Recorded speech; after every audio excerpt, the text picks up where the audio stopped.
There you are. There you are. There you are. There you are.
Right.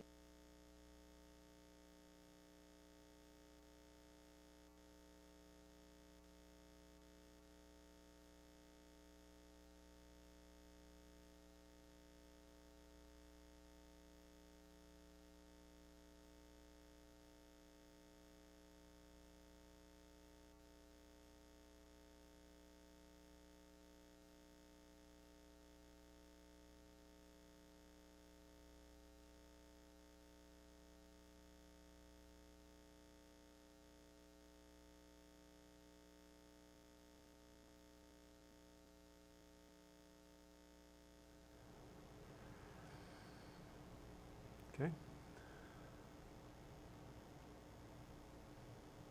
Yeah, we can start. We can start? Okay.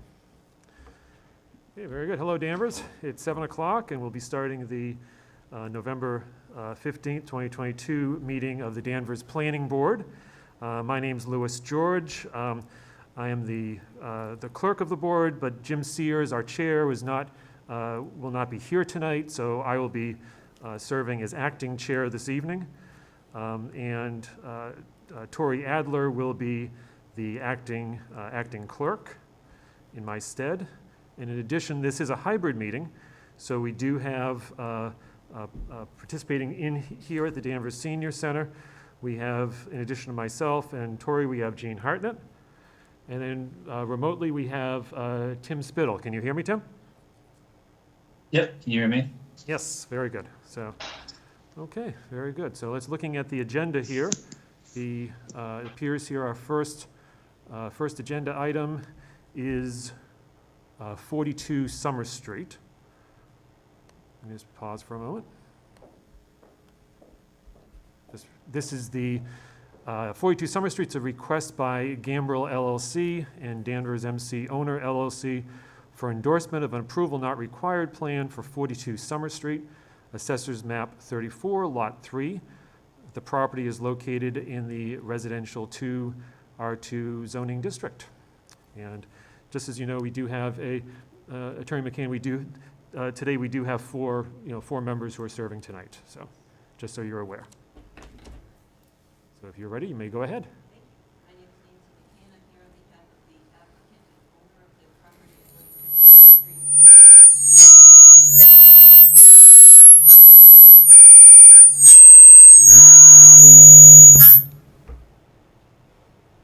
Okay. Just would take a minute to make sure this is working so that Tim can hear online. Yep, okay. I do not hear Attorney McCann amplified through the speakers. Okay. Start again. Why don't you try again? Yes.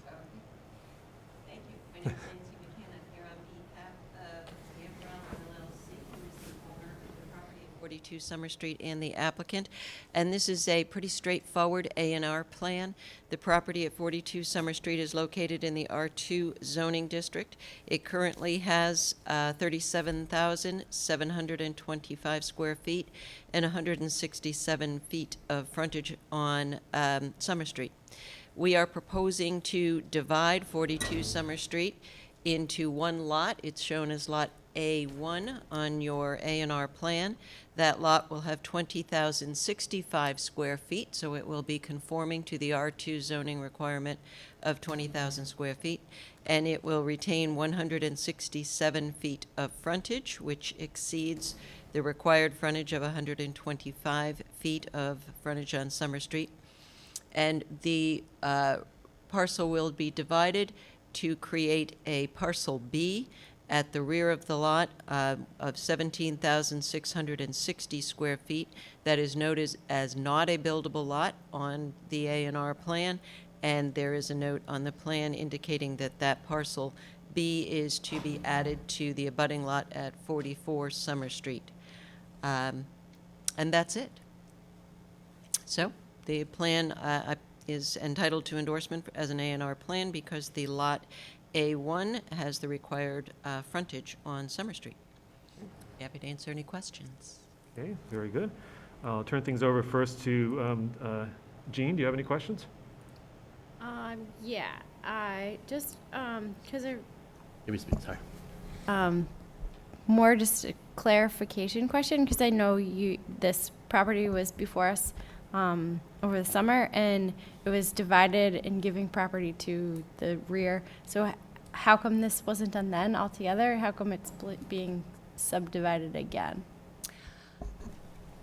The A&R was required by the then planning director to come before you in the summer prior to the Board of Appeals granting a lot area variance that A&R plan required.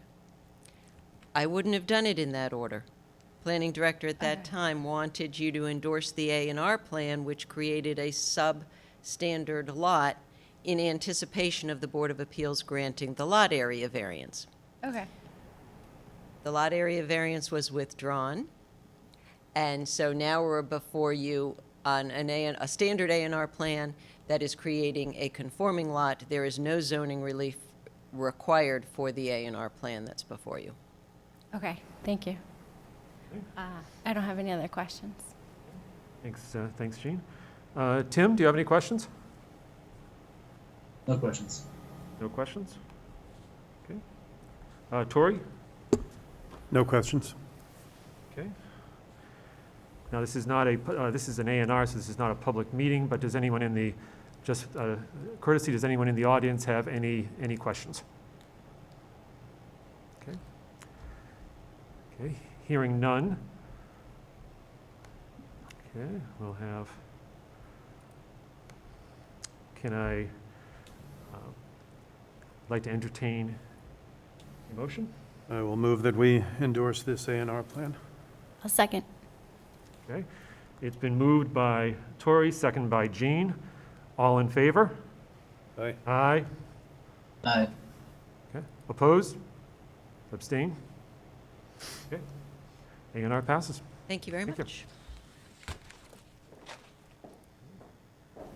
Next item on the agenda is 6 Purchase Street.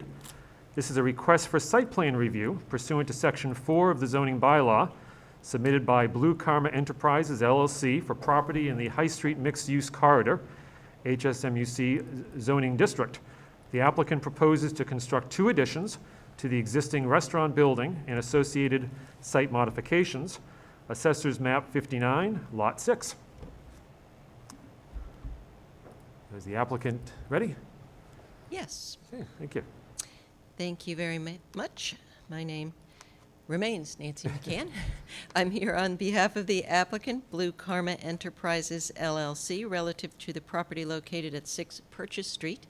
And we are seeking intermediate site plan review under Section 4 of the zoning bylaw relative to the Blue Karma restaurant, which I trust that you are all very familiar with the Blue Karma restaurant. With me tonight is the operator of Blue Karma restaurant.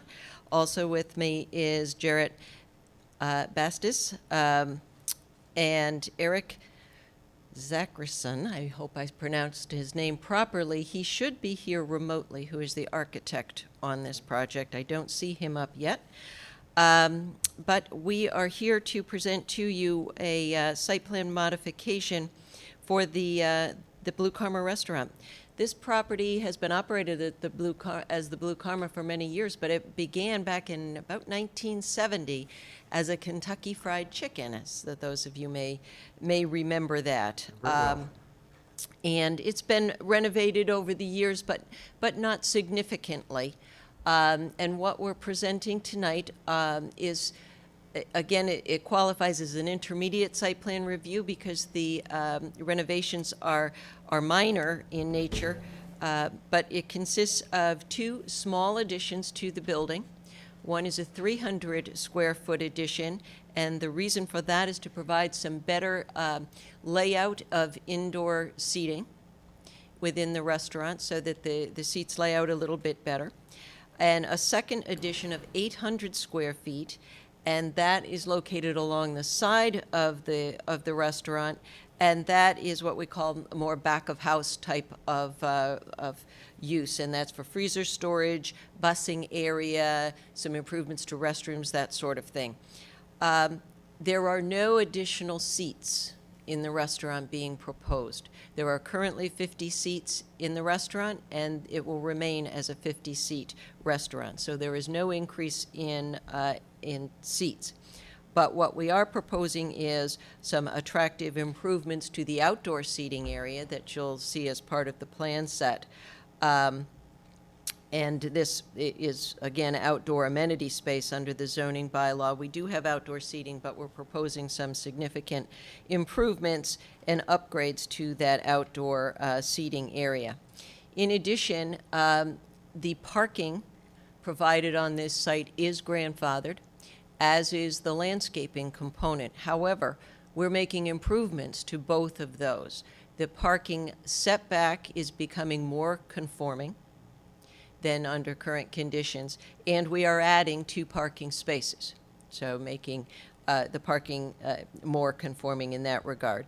Landscaping, we're providing about 68 new plantings on site. We've got a tree, we've got some shrubs, we've got some grasses, again, to add to the appearance of the property and to increase the landscaping. So again, those conditions are grandfathered. However, we are certainly making them better and more compliant with this application. We are adding a bike rack for 6 bikes. That's something that is called for under the new zoning, and we're trying to become as compliant with the new zoning as we can, understanding that this is a grandfathered site. And we're making some significant stormwater improvements to the site as well. But perhaps the most exciting aspect of this is the new facade changes. And we provided you with some colored renderings. And they're pretty impressive, and I think this will make a nice statement in the High Street area, and it will no longer resemble a Kentucky Fried Chicken in any way, and it's really, really very attractive. So at this time, I think I will turn it over to Jarrett, the project engineer, who will walk you through the civil drawings, and then hopefully Eric will be on to take you through the elevation drawings.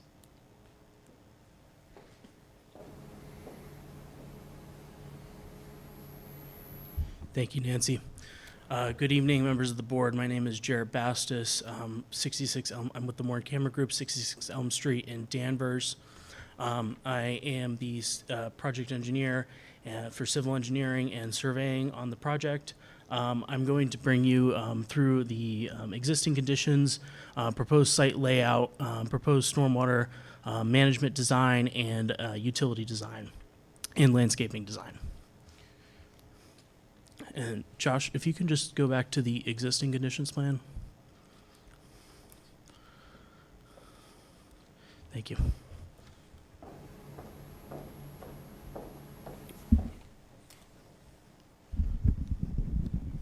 So we have a approximately quarter-acre site with a one-story, 3,000 square foot building. It's surrounded by a 12-space parking area along here. We do have a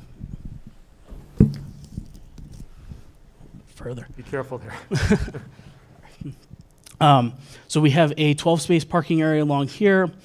We have a curb ramp section along here for pedestrian crossing. We have one handicap parking space, which is not van accessible. Coming back around the site, we have kind of this storage area over here, some open space landscaping. We have kind of a walkway along here and some more planting and open space. The stormwater infrastructure on the site, there is none that exists. Most of the runoff either flows towards this catch basin here on Purchase Street or under this concrete sidewalk through some PVC pipes and then just flows off of site. Utilities on the site, we do have a grease trap, sewer, water, gas, and electric. And then we can go to the next sheet. I won't spend too much time on this plan. This is our site preparation, erosion control. I'm happy to answer any questions you have. I think the big key takeaway here is that we will be complying with engineering best practices and town bylaws.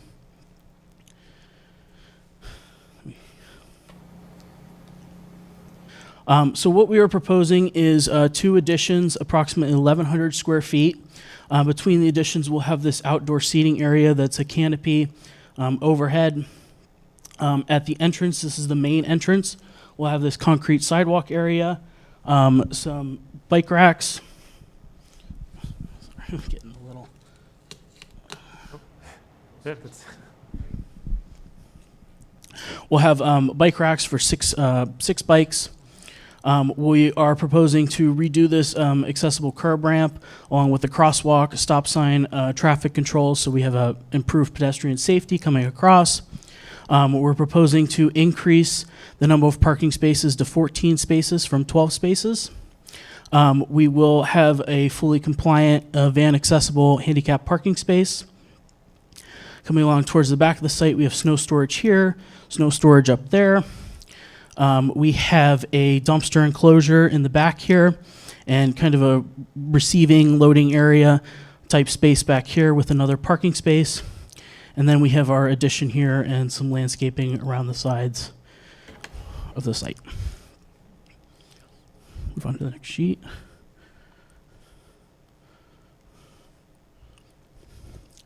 Josh, can we go to the next sheet? Yeah, I did. There he goes. So for the proposed stormwater, like I mentioned earlier, there is no stormwater management on the site. So we are proposing to regrade the site to bring all the stormwater down towards this corner to a water treatment unit that will renovate and treat the stormwater and then discharge it into these concrete galleys to provide infiltration and groundwater recharge. We will be maintaining all of the water and sewer and gas and electrical connections. However, we will be relocating the grease trap into this area so it's more accessible and it's away from that outdoor seating area. And then, Josh, if you just want to go to the last sheet, it's the landscape plan.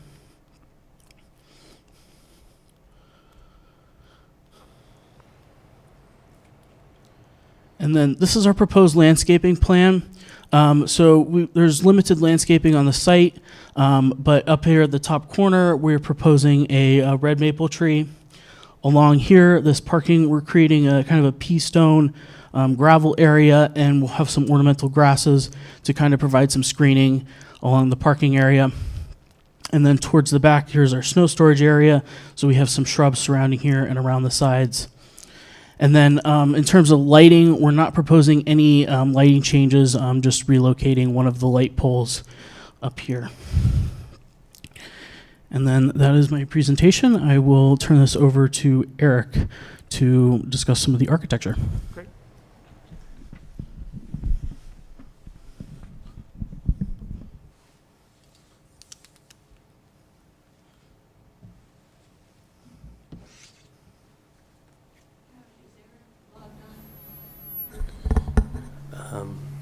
What is his first name? I'm sorry. Eric. I see someone with the surname Philippi.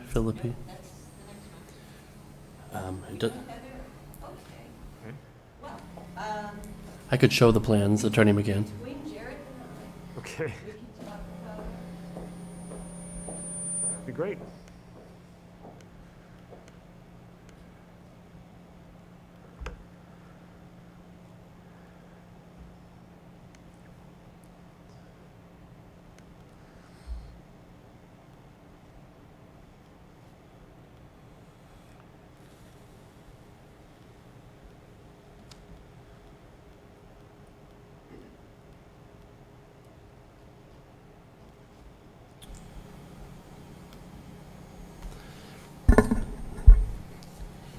Is this the page you'd like me to start? Sure. As you know, Blue Karma is an Asian cuisine restaurant.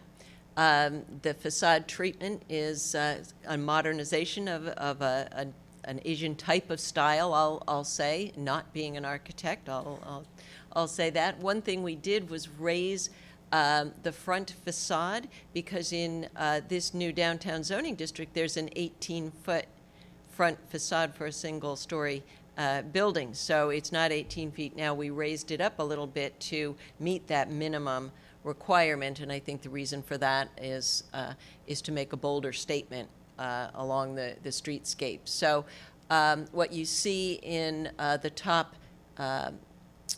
rendering is the addition. That's the 300 square foot addition in the front that has the windows on it, and then you see the covered outdoor dining area that's on the left-hand side.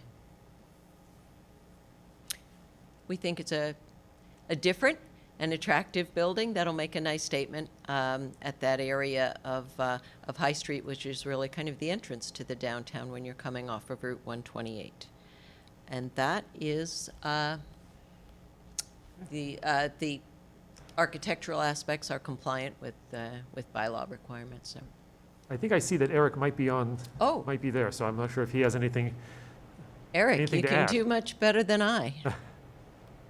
I am here. I just got here. Sorry. I heard your opening. Yes, that's exactly it. We wanted to show something that was a little bit more prominent, especially to the side. The current building really faces just forward and has kind of blank sides. But I think you did it justice. We opened up the the seating so that it's more prominent and welcoming, and open up the front with more windows and have a little bit of a more modern, unique flavor to the building.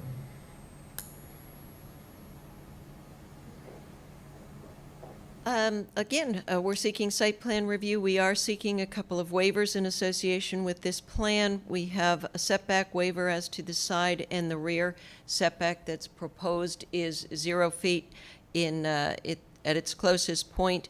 And this is basically owing to the location of the building as it currently exists on the site. And on those two sides, they are abutting the Route 128 ramp. So that would be our abutter in that area. We are also seeking a waiver of the 15% outdoor amenity space. We cannot accommodate a 15% outdoor amenity space on this already developed site. However, we are increasing the outdoor amenity space, and we do have 3.7% outdoor amenity space, and we've really attempted to make some very attractive improvements to the outdoor dining space, as well as landscaping as much as we possibly can on the site. So with that, I'd be happy to answer any questions. Very good. Thank you, Attorney McCann. I think I'll start with, why don't we start with Tori? If you have any questions? Or? Sure. First of all, I'd like to say that this is sort of the gateway to downtown on that side, and I'm very pleased to see these proposed cosmetic improvements. Currently, how many seats are inside and how many seats are outside? There are 50 seats inside, and I believe there are 25 seats outside. And are those numbers going to change at all after this? No, no change in So- seating. We shouldn't expect any change in the number of cars? No, that's right. We started out with working with the planning department on renovations to this building back in 2020. It's been a while coming, and originally we had proposed an increase in seating, but given the constraints of parking and things like that, we're satisfied with being able to stay with the current number of seats, which is 50 seats inside. How is parking currently handled? Because I would imagine if you've got a total of 75 seats and 12 parking spaces, plus presumably staff with cars, is there a formal or informal arrangement with one of the neighboring parking lots or anything? No, there's not. People do park on the site. There is parking downtown, and you have to walk a bit from a municipal parking lot. Employees to this site actually arrive by van. Most of their employees come from Malden, and some also come from Boston, and the operator, Blue Karma Enterprises, actually runs van service every day from Malden and Boston, bringing their employees. So they're able to reserve all of those spots for customers? That's correct. All right, I don't have any other questions. Okay. Tim, do you have any questions regarding this application? I do have one question. You said you've added spots, and I think I can do the math here and see that they're the ones up against the building. Is that right? The compact spots. There is one compact spot up against the building, and then I think there was an additional spot along the side. Jared, is that right? So there are the two spaces along the building, and then there's the one space towards the back. So we've actually lost a space along the side of the row of parking, and that was to create the accessible access aisle. Got it. So lose one from the long end, add 3 along the building. Yes. I do want, so it looks like it says 20 feet there from the end of the spot to the compact spot. That's a pretty tight parking lot. I do wonder, is that, what sort of guidelines are there for how much space is supposed to be behind a spot such that it looks awfully narrow is the only thing I would observe. So it is a little bit narrow, but the existing parking lot is that narrow too, and cars do get in and out just fine.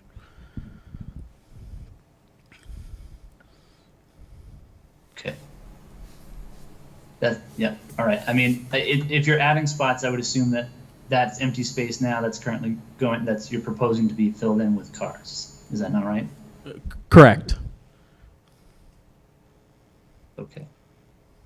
Yeah, I mean, I've been in that parking lot. It is awfully tight. I just think that adding 2 more spots might be a concern. I don't think that's necessarily within our purview, but just a comment in terms of, I do wonder sort of what type of analysis was put in place such to understand if that was going to cause any issues. Yeah, it is a little bit tight, but there are a lot of spaces we deal with that are 18 feet that you have backing up space. So it is a little bit tight, but it is definitely doable for cars to get in and out. All right. Yeah, that's it for me. Thanks. Great. Thanks, Tim. Jean? I don't have any questions, just a comment. I've been in there and it is tight, and it'll be great to have the more open seating area. When do you plan on starting construction? As soon as you approve it. As soon as possible. We're coming into now the winter months and Yeah. things like that. That makes it a little tricky, but I know that Blue Karma would like to get started as soon as possible. Any other- No further questions. I just had a few questions just for the applicant. And I'll date myself. I remember when it was a Kentucky Fried Chicken, and I remember when across the street was a First National grocery store. Oh, So that's even oh. way back. You're I don't before remember me. when it was Hunt Memorial Hospital, so that's a whole other thing.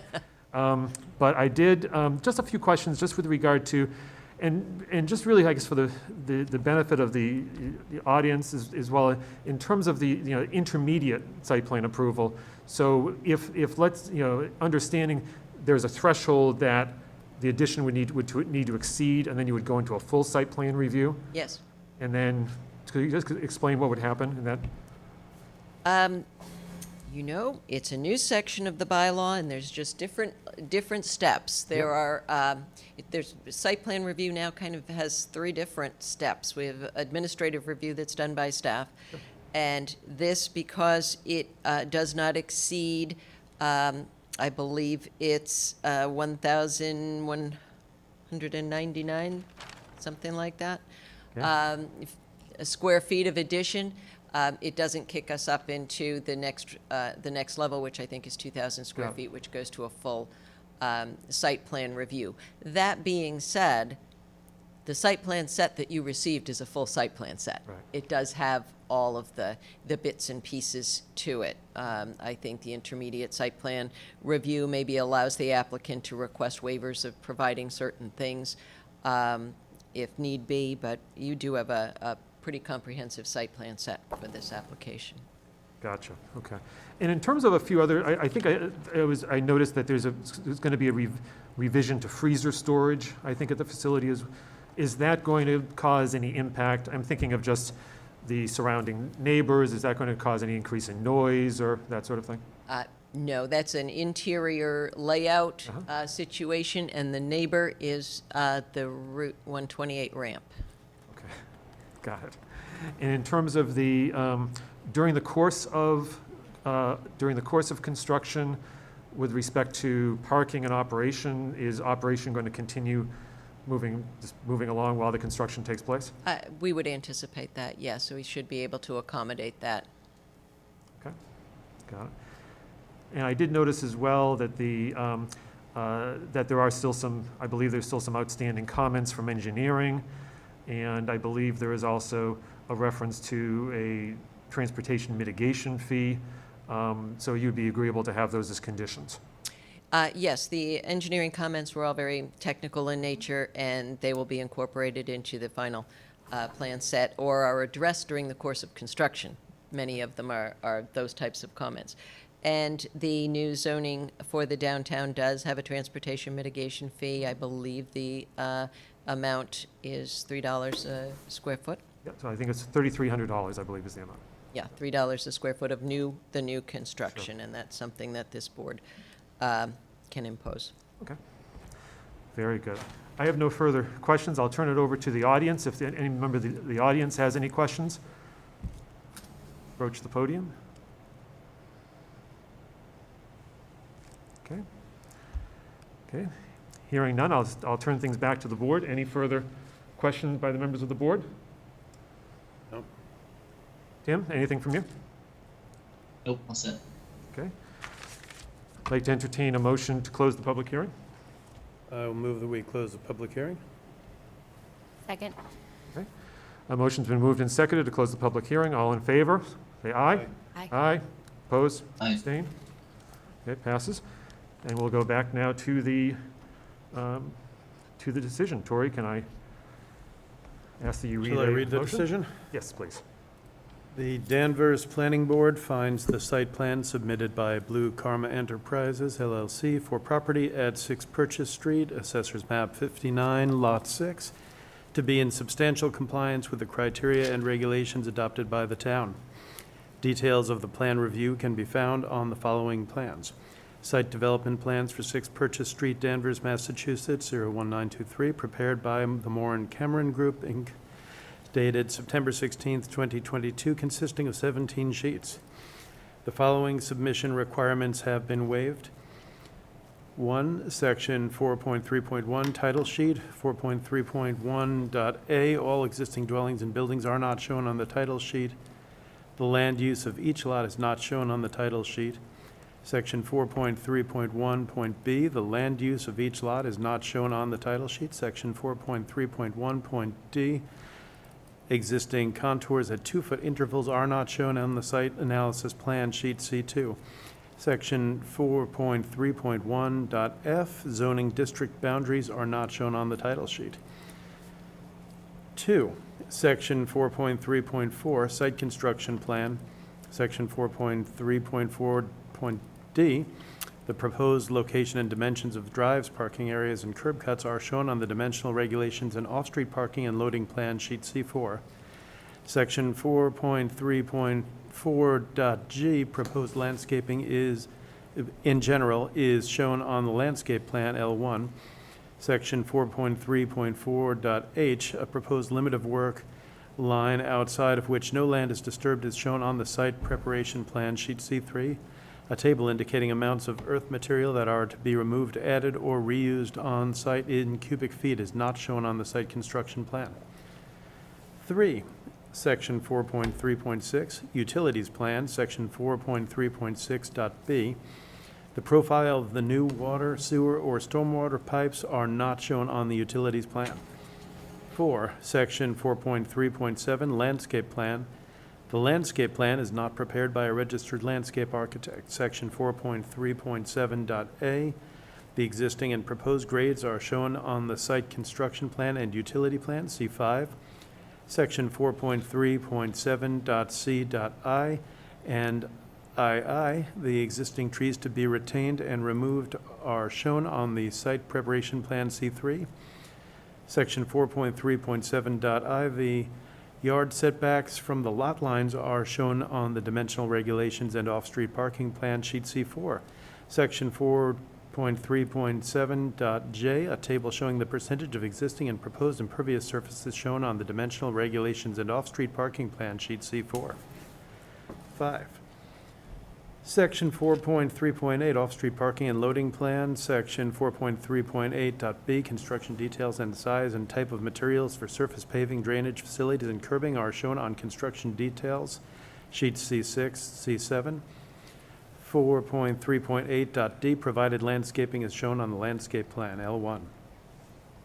6, Section 4.3.9, lighting plan, no lighting plan submitted. The following requirements from the zoning bylaw have been waived. 1, Section 18.6.g.2.2, rear additions are allowed up to the minimum rear yard setback. The rear yard setback is a minimum of 15 feet. The project proposes a 0-foot rear yard setback. 2, Section 18.6.g.2.3, side additions are allowed up to the minimum side yard setback. The side yard setback is a minimum of 10 feet. The project proposes a 0-foot side yard setback. 3, Section 18.6.g.5, the minimum outdoor amenity space. for pre-existing non-conforming building lots shall be 15%. The project proposes 3.7% outdoor amenity space. Administrative, the project is subject to the following condition.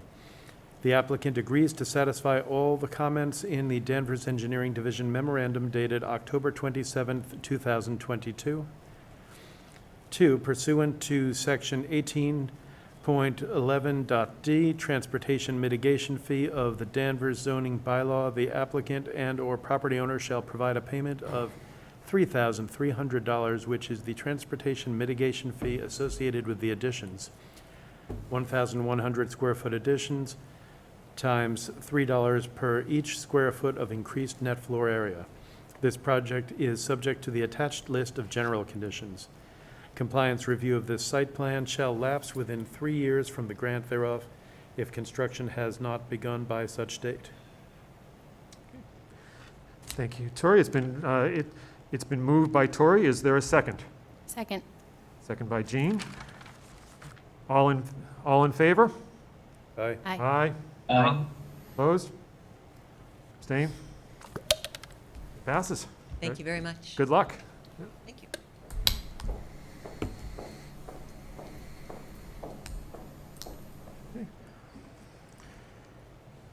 Okay, the next item on the agenda, item 3, is 13 Pope's Lane. Request for site plan review pursuant to section 4 of the zoning bylaw submitted by Huntington Development LLC for property in the Highway Corridor Zone, HCZ zoning district.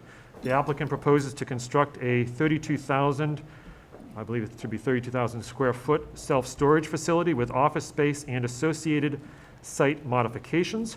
Assessors map 40, lot 14. Attorney McCann.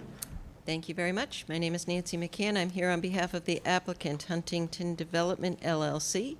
With me tonight is Milan Patel, the manager of the LLC. Also with me tonight is Taylor Dowdy from BSC, the project engineer. And Lino Filippi, the project architect, is with us remotely from Guinap Architects in Danvers. And we are here to discuss the property located at 13 Pope's Lane, which is located in the Highway Corridor zoning district. The property currently has a two-family home on the property, which is a non-conforming use in the Highway Corridor zone. The structure itself is also non-conforming as it does not comply with the Highway Corridor setback requirements. The proposal for this property, which is about a 2-acre site with frontage on Pope's Lane, is to remove the existing nonconformities. That would be to remove the existing residential use as well as the existing nonconforming structure, and to construct on the site a new self-storage facility with a small office. The building will have 2 uses. It will have a small office located in the building as well as self-storage. These uses are permitted by right, both of them, in the Highway Corridor Zone, subject only to site plan review, which is why we're here this evening. The warehouse/self-storage category, as referenced in the application, is the technical use category under the zoning bylaw for self-storage, and it is in fact self-storage. That's what's being proposed. To step back a little bit for those in audience members who may be aware, earlier this year over the summer, we appeared before the Board of Appeals with an application for a similar building. However, the use proposed at that time was for an industrial warehouse, which is a different use category under the zoning bylaw. It is a use that is not permitted in the Highway Corridor Zone, and therefore we were seeking either a finding to substitute nonconforming uses, because as I said, there is a nonconforming use on the site now, or in the alternative, a use variance to allow for industrial warehousing. An industrial warehouse under the bylaw, and the definition is a little confusing under the definitions under the zoning bylaw. However, the industrial warehouse is a building used for storage of goods and materials commercial storage typically by, for example, a large manufacturer who stores materials on the site or stores finished product prior to distribution. That's typically an industrial warehouse. And that, again, is not a use permitted in the highway corridor zone, so we were before the Board of Appeals. There were concerns expressed at the Board of Appeals hearing, primarily dealing with access for tractor-trailer trucks, because, again, an industrial warehouse type of use is a use that attracts and utilizes larger vehicles like tractor-trailer trucks. And there was concern about access into the site during, for example, third shifts, during late hours or early mornings associated with an industrial warehouse. So those were all concerns. And at that time, we took the comments in from the Board of Appeals. We did have 3 votes in favor on the variance, however, 4 is required. And taking in the comments that we heard, rather than going forward with that program for the site, we withdrew that application. And what you have now before you is what the applicant has decided to proceed forward with for this site, which is a different use. It is not an industrial warehouse use, but rather a use that, with market studies that the applicant has done, is a permitted use. Self-storage, while this board has approved a number of self-storages, and a couple very recently, there is still a market need for self-storage. So it's a permitted use in this district. Self-storage buildings can be designed to fit with unusually shaped lots like we have here, and with topography. And so the use fits well here. As this board has recognized time and again, self-storage is a very low traffic generator.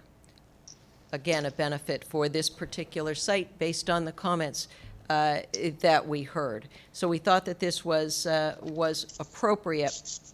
And the self-storage also is for smaller units to be rented, and therefore smaller vehicles. We're not looking at the tractor-trailer truck type of activity as was previously discussed for the prior proposed use. So we're talking about passenger-type vehicles, pickup trucks, box trucks, those types of things utilizing a self-storage facility. So we thought this was a very good fit for the site. I met with the planning staff and confirmed with planning staff the use and the use being permitted in the zoning district, and that, again, self-storage as well as the office use component is permitted. And the applicant intends to utilize the office space for his own business, which is property management, but it's general office space. And general office space, again, is permitted in the highway corridor zone as a use by right. So we withdrew, again, the prior Board of Appeals application, and we have proceeded forward with the office and self-storage proposal. It came to my attention earlier today by Mr. Morse that there is, or was, I should say, an advertisement for the property online, if anyone happened to see that had not been updated. It was for the industrial warehouse use that had been previously proposed. The applicant did not realize that that was still up. It has been taken down since I received Mr. Morse's link to that, because that is not the use that's proposed. The application before you is for 5,000 square feet of office space and approximately 27,000 square feet of self-storage use. The applicant's design team, Taylor Dowdy from BSC and Ginapa Architects, have designed a fully conforming building. The building that's shown on the site plan is fully conforming with the requirements of the highway corridor zone. and again, has approximately 5,000 square feet of office space and 27,000 square feet of self-storage. The property is located between Route 1 and Route 95, which is certainly desirable for self-storage. And again, the building has been able to be designed to meet the requirements of the site itself.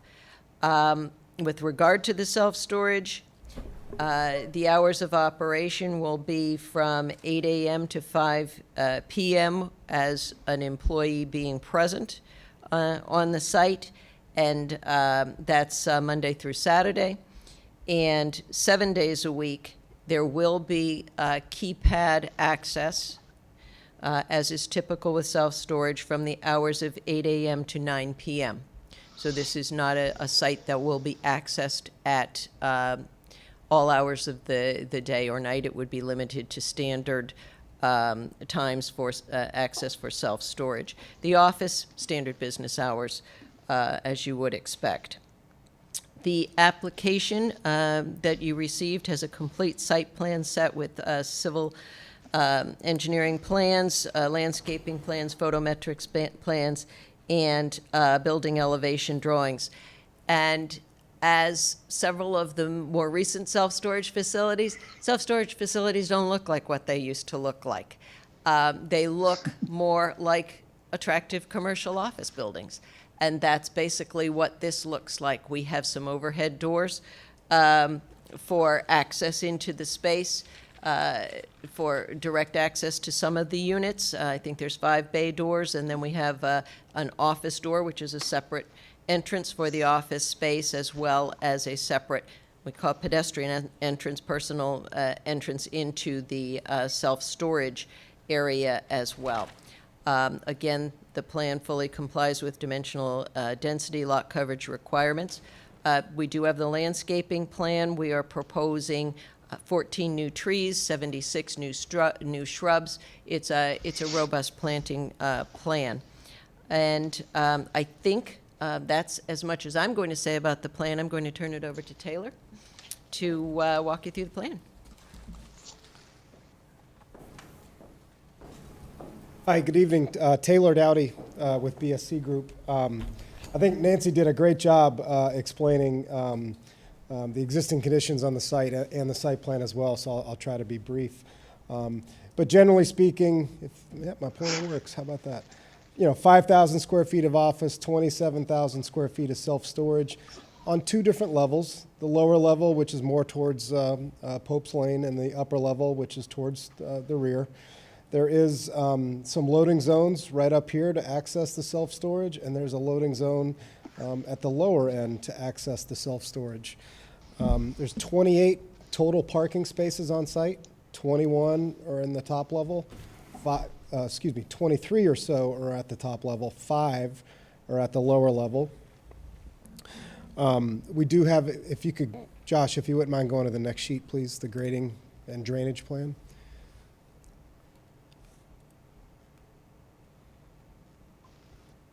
Sorry, 2 more. 1 more after that. There we go, right there.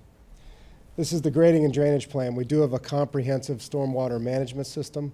We are proposing an infiltration chambers up here in the upper parking lot, infiltration chambers here in the lower parking lot. We do have 5 catch basins spaced throughout site, 1 up here, a couple down here, and then 3 more in the lower level.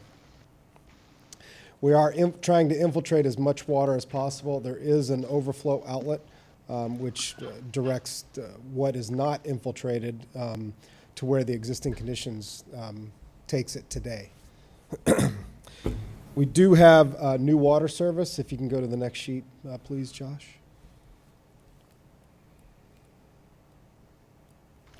We do have all new utilities proposed for this site. We have new water service coming down the driveway, a new fire hydrant up here as well, a pump sewer pumping to the street. There will be a new sewer connection. New underground, right now it's proposed as underground electrical, although if I'm not mistaken, that is to be worked out with the power company. So that is to be determined. Moving on to the landscape plan, Nancy, I say this at every hearing, I'm not a landscape architect, but I try to play one when I come to these hearings. Nancy stole my thunder. There are 14 trees, there are 76 shrubs, and there's numerous ground cover to infill the spaces in between those. We do have a lighting plan throughout the site with full cutoff features to help prevent light spillover onto adjacent properties. Happy to answer any questions you all may have, and I think we also have the architect online also to talk about the architecture of the building. Okay. Thanks. Yes, thank you, Taylor. Yeah, I think if you just want a page to drawing A101, Josh.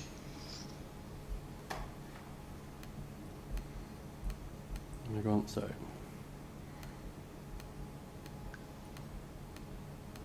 I think you're going the wrong direction. I think you want to go, yeah.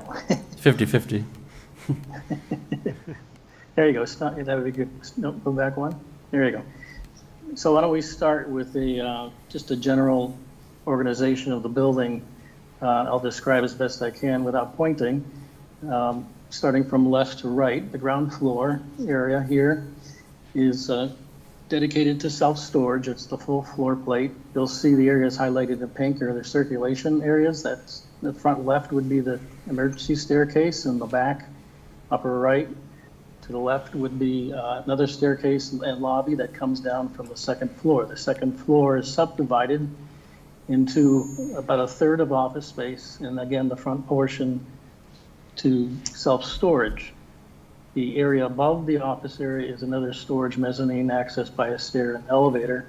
And then what you're seeing to the total to the right is the mezzanine roof plan, which we have a mechanical pen on the roof, mechanical penthouse, excuse me. If you want to go to the next sheet, one last thing, the general orientation, thank you. The general orientation of the long dimension is east-west, east being to the bottom of the page, west being to the top. Therefore, north to the right and south to the left. If you go to the next page, just again to give you a sense of orientation before we move to the next image. Upper right would be the east elevation. That's the elevation that faces onto Pope's Lane.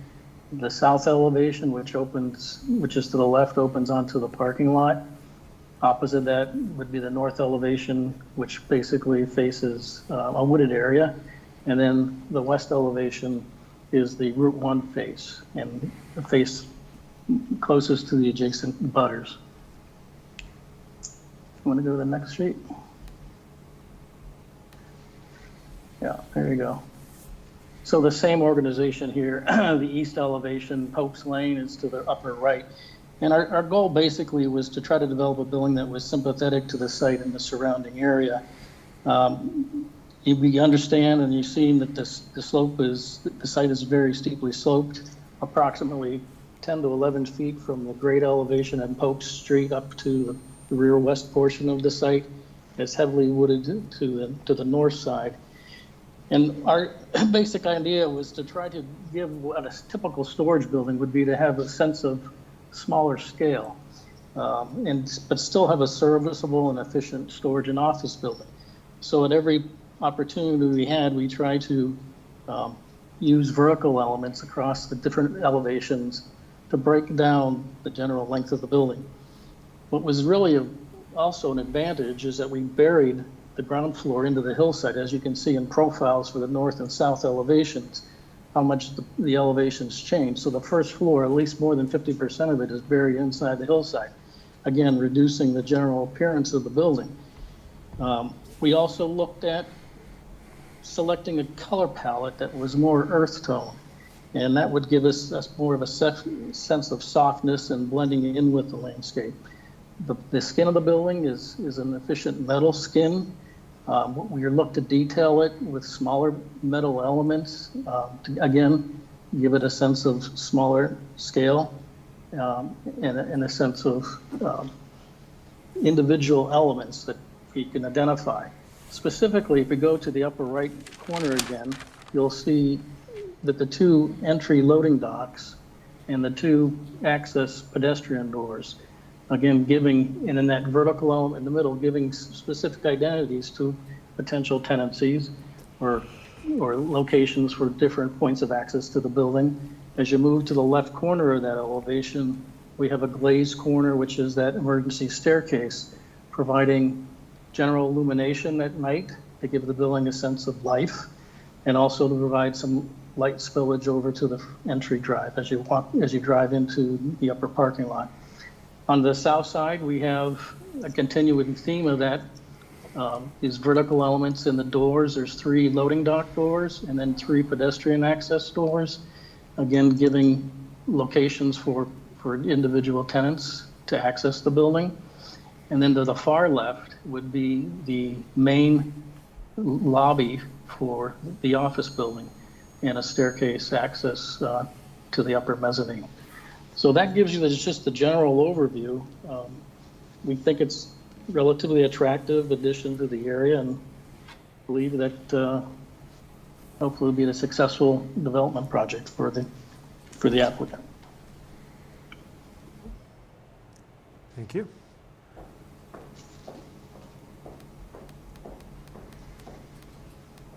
The last item I'll speak to is one of the items we have requested in addition to the site plan approval is approval of an alternative parking plan, which this board has approved for the last probably 5 self-storage facilities, because the self-storage facility parking requirement under the bylaw really is not representative of how parking is calculated for self-storage facilities. We are proposing an alternative plan that is based on the ITE, Institute of Traffic Engineers, parking requirement, and we actually exceed the parking requirement under ITE, which was 1 space for 9,000 square feet of self-storage, and we exceed that. So we are proposing a parking on site of, as Taylor said, 28 parking spaces. 20 of those parking spaces meet the bylaw requirement for the office space. 4 spaces per 1,000. We have 5,000 square feet of office. That gives us 20 parking spaces for the office. And then for the 27,000 square feet of self-storage, we are proposing 8 parking spaces. And that actually exceeds the ITE requirement for 27,000 square feet of self-storage, which actually would come out to 3 spaces. So we are providing 8 parking spaces. And just to compare that to the most recent that the board has approved, further down on Pope's Lane is Extra Space Storage. That has 140,000 square feet of self-storage with 13 parking spaces. And 75 Newbury Street was just very recently approved. That has 60,000 square feet of self-storage with 13 parking spaces. And here we're proposing much less, 27,000 square feet, and we are proposing 8 parking spaces, which is certainly consistent with and actually exceeds the parking provided in similar locations in Danvers. So we would request approval of that alternative parking plan. We did receive comments from the engineering department. We have went back and had a second round of comments. We have no issues with those. Taylor can speak to that if you wish. He did provide correspondence to the planner today with regard to those second round of comments that we received at the end of last week. We have no issues. They are technical in nature, and we certainly can incorporate those requested elements into the final plan set for endorsement. We think this will be a very attractive site when it's completed, and a very attractive building, and perhaps one of the more attractive commercial buildings located on Pope's Lane. So I'd be happy to answer any questions you may have. Okay. All right, thank you. Why don't we start things with Jean? Do you have any questions? Yeah. How many units do you anticipate being in this building? We really don't know the number of units, which is why ITE uses square footage, because it's market driven. Self-storage facilities, they are defined under the bylaw as spaces rented for individuals to use for either commercial or personal type of storage, based on the definition, but it's really market-driven. It's cyclical. There are certain times when the spaces that are really in demand are somewhat larger. Sometimes they're the smaller type. I know I had for my office, I had 3 small types of units, and now I have one very small one because everything's electronic. So it really varies. So it's hard to say. That's why we base it on square footage. Okay. So is that something that is decided, during construction? Yeah. Okay. As it proceeds forward. Okay. Yeah. And then is there going to be a gate for access? No, there's no gated entry here. Will have keypad access for security during limited hours, as I indicated, for access when there is not an office worker during normal business hours. But no, there's no proposed gate access here. Okay. Those were my only questions. Tori? Oh, I have a lot of questions. I'm having a great deal of difficulty understanding this building and this plan.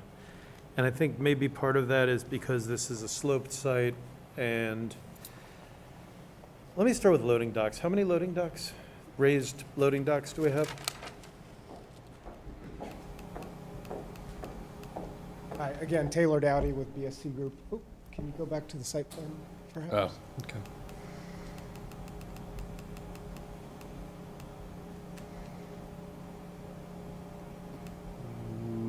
Oops, This one good? that works, yes. We should have 3. 1, 2, 3 up here, and then it's not a true loading dock. This is just at-grade loading down here, so. So at the bottom of the plan, those are ground level where you could pull up a Correct. passenger car? That's And those correct. 3 on the side are? 3 loading docks up here, which could be for, like a box, Nancy mentioned, a box truck. There's certainly no tractor trailers. We haven't designed it for a tractor trailer use. How high is the loading deck? It's a standard 48-inch loading dock. So that's higher than a U-Haul or something like that? It would be higher than a U-Haul, that's correct. Okay, so we're talking about large box trucks. Yeah, it could be a rider truck. Those are typically higher than Yeah. taller than So- U-Haul. If you are entering from floor 1, the 2 ground level loading bays, is that the only way to get into the first floor? Or are there side doors into the first floor at all? I believe this is the only way to get into the first floor, is down You're here. carrying your stuff maybe 200 feet to your little storage unit. That sounds very weird and unappealing as So a self-storage unit. if I could add a comment, there'd be 3 points of access to the lower level. There's 2 off of Pope's Lane, and then the main lobby door up at the southwest corner is an access point with an elevator and staircase. So you would be able to go in at the second story and then take an elevator down to get to the other end of the, Correct. okay, and is that a Yeah. commercial-sized? Commercial size. yeah. Freight-sized elevator where you could comfortably bring a cart full of boxes? Correct. And once we get the actual unit storages program, there'll be, probably some internal circulation quarters that connect the 2 areas. And so, assuming a customer with their unit out by that end, very far from the overhead doors, where are they parking to be near that elevator to load into that end of the building? I don't see any parking that appears to be very close to that. We have excuse me, we have the 5 down here. We have a row of about Yeah. 21, 22 here, and then another 5 out here. So, the parking the closest parking, obviously, the ADA spaces up in this corner, but, there's a whole row of parking right here. There's Speak up a also, little bit, I'm sorry. sorry, Could you speak up a little more? sure. Sorry. I think that was the extent of what I was saying. I'm happy to. I see where the parking is on the site. I just don't see where there is parking that is close to that elevator where that would be convenient for use in loading. Agreed, that's one of the challenges of this site. So the second floor, all three loading docks open into, all three raised loading docks open into the second floor? That's correct. And one of them opens into the office space? Can you explain how you would use a loading dock? I don't believe of a the large division truck? lines have been proposed. There is a division line that is shown on the plan, but that was an Yeah. old division line. I think, as the architect said, we're still kind of waiting on what type of program is going into the self-storage to determine exactly where that division So separation. potentially there's more storage and less office. I believe we're holding at the 27,000 square feet and 5,000 square feet of office. Make the line like this. Now, And if then that there's- division line doesn't necessarily have to be a straight line. It could, Yeah. meander here and there. And then you've got windows on that second floor, correct? That's right. Along a substantial portion of the walls. So every self-storage facility I've ever been in builds the units against the walls so that they can create aisles to maximize the square footage. How would you do that when you've got windows on the walls? I can't imagine what the floor plan looks like here. Yeah, For there are a number self-storage. of storage units that have exterior windows, and that's the actual circulation location for the storage units. It depends on how each of the storage units back up to each other in the efficiency in laying it out in the floor plan. So there is the potential, and they do it, I think, purposely, just almost from an architectural standpoint too, just to give some life to the building. And then floor 3 is a partial floor accessible only by elevator and stairs? Correct, it's just a mezzanine Okay. storage area. So floor 2 is also what is the ceiling height there?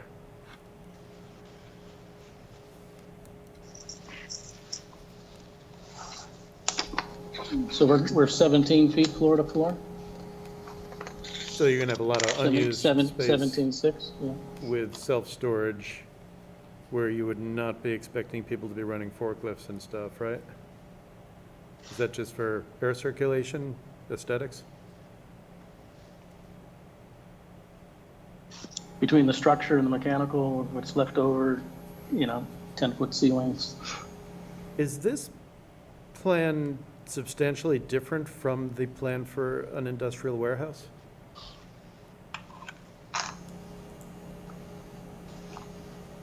Is that the site plan or the The architecture? plan we're looking at right now, is this substantially different from the previous plan for an industrial warehouse? The building footprint is the same? Could you outline how the plan changed? What differences are on this plan that differentiated from the plan for an industrial warehouse?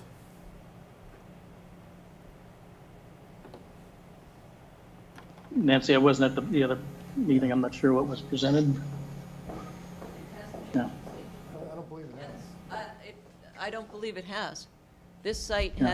has some interesting constraints from a topographic as well as shape standpoint. So the design of the building has not changed. What has changed is the use. And the change of the use came based on comments that we received. And based on my meetings with the agent for the Board of Appeals, Georgia Pendergast, and interpretations of the bylaw based on what industrial warehousing is and the type of traffic that it's a separate use, and the type of traffic and the type of access that's needed versus a self-storage, which comes way down in the amount of traffic, timing, and Yeah. type of vehicles. So has the building changed much? No. Has the use changed? Absolutely. So I'm seeing a plan for a building that is meant to accommodate 3 bays of large trucks that would be really inconvenient for passenger cars because they're 4-foot docks. And if the occasional rider truck, you don't need 3 bays.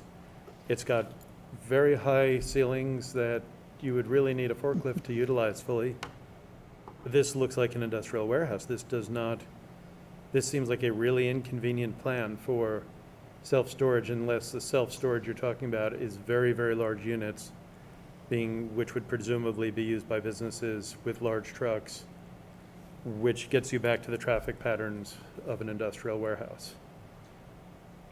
It may look like that and it may function like that on paper in one sense, if that's the use, but that's not the proposal before you. The bylaw has a very specific definition, and I'll read that.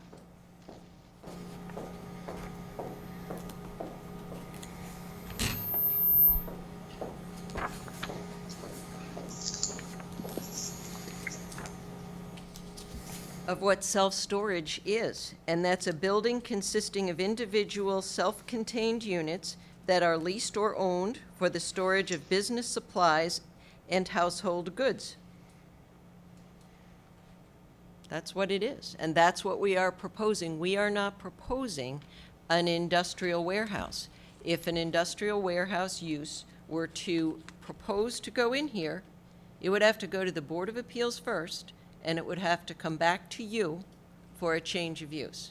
So at what point, what defines an industrial warehouse? I mean, if you've got a self-storage unit for the use of one business in one really large space, when does that become an industrial warehouse?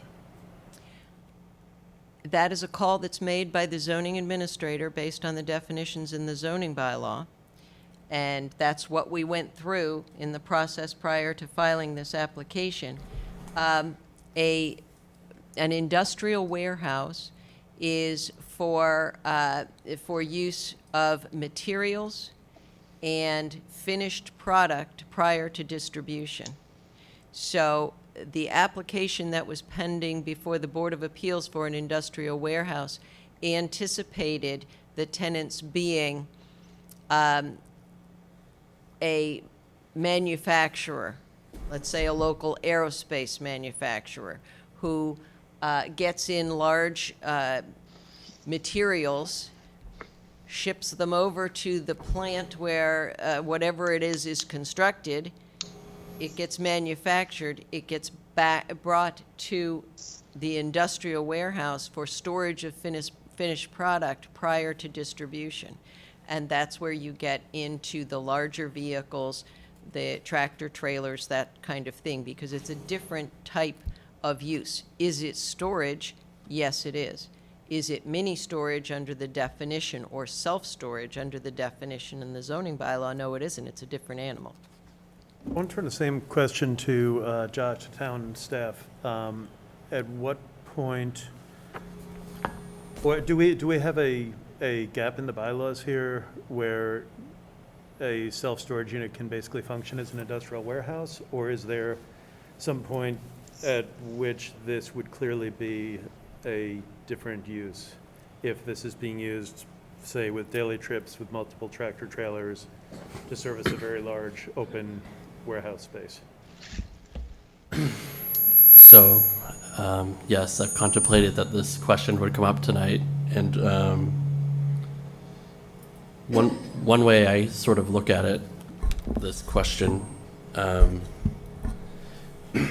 also just for informational purposes, I think the word industrial in front of the warehouse kind of, I think, complicates things. I think in the use table and everything, we just call it warehouse, but that's just for conversation.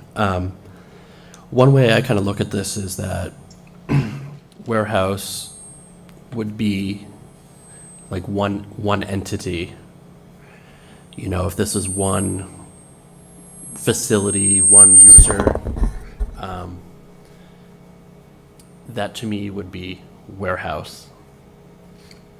I think where it starts to go closer or meets the definition of self-storage is when it's multiple users or multiple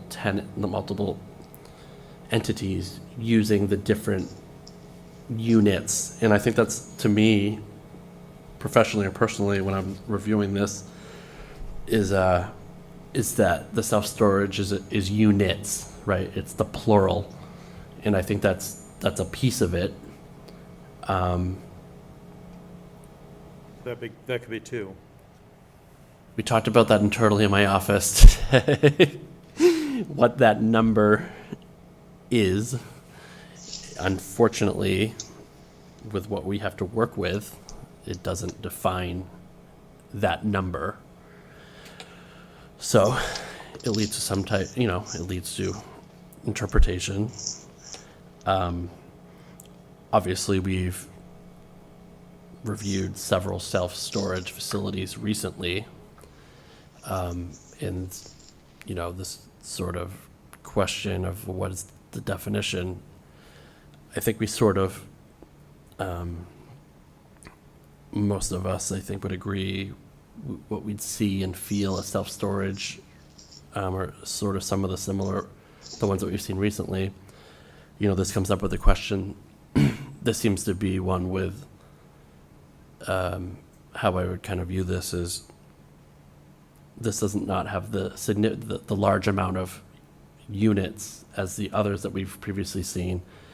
And I'm not sure if Attorney McCann has gotten into it too much tonight, but I believe in correspondence with the planning staff, the idea that it would be a significant majority of the entities using this are more commercial or industrial compared to more of the residential ones that we've seen recently. I don't mean to speak for Attorney McCann, but just that's my general sense, is that it's different in that what I think is kind of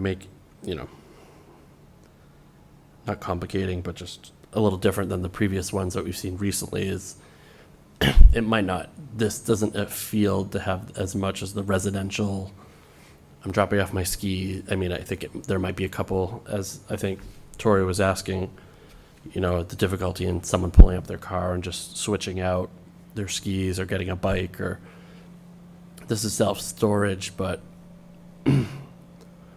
with more commercial, probably a more business or there's, would those probably be the entities renting the space rather than residential. So it kind of makes things a little different for the larger bays, the taller ceilings.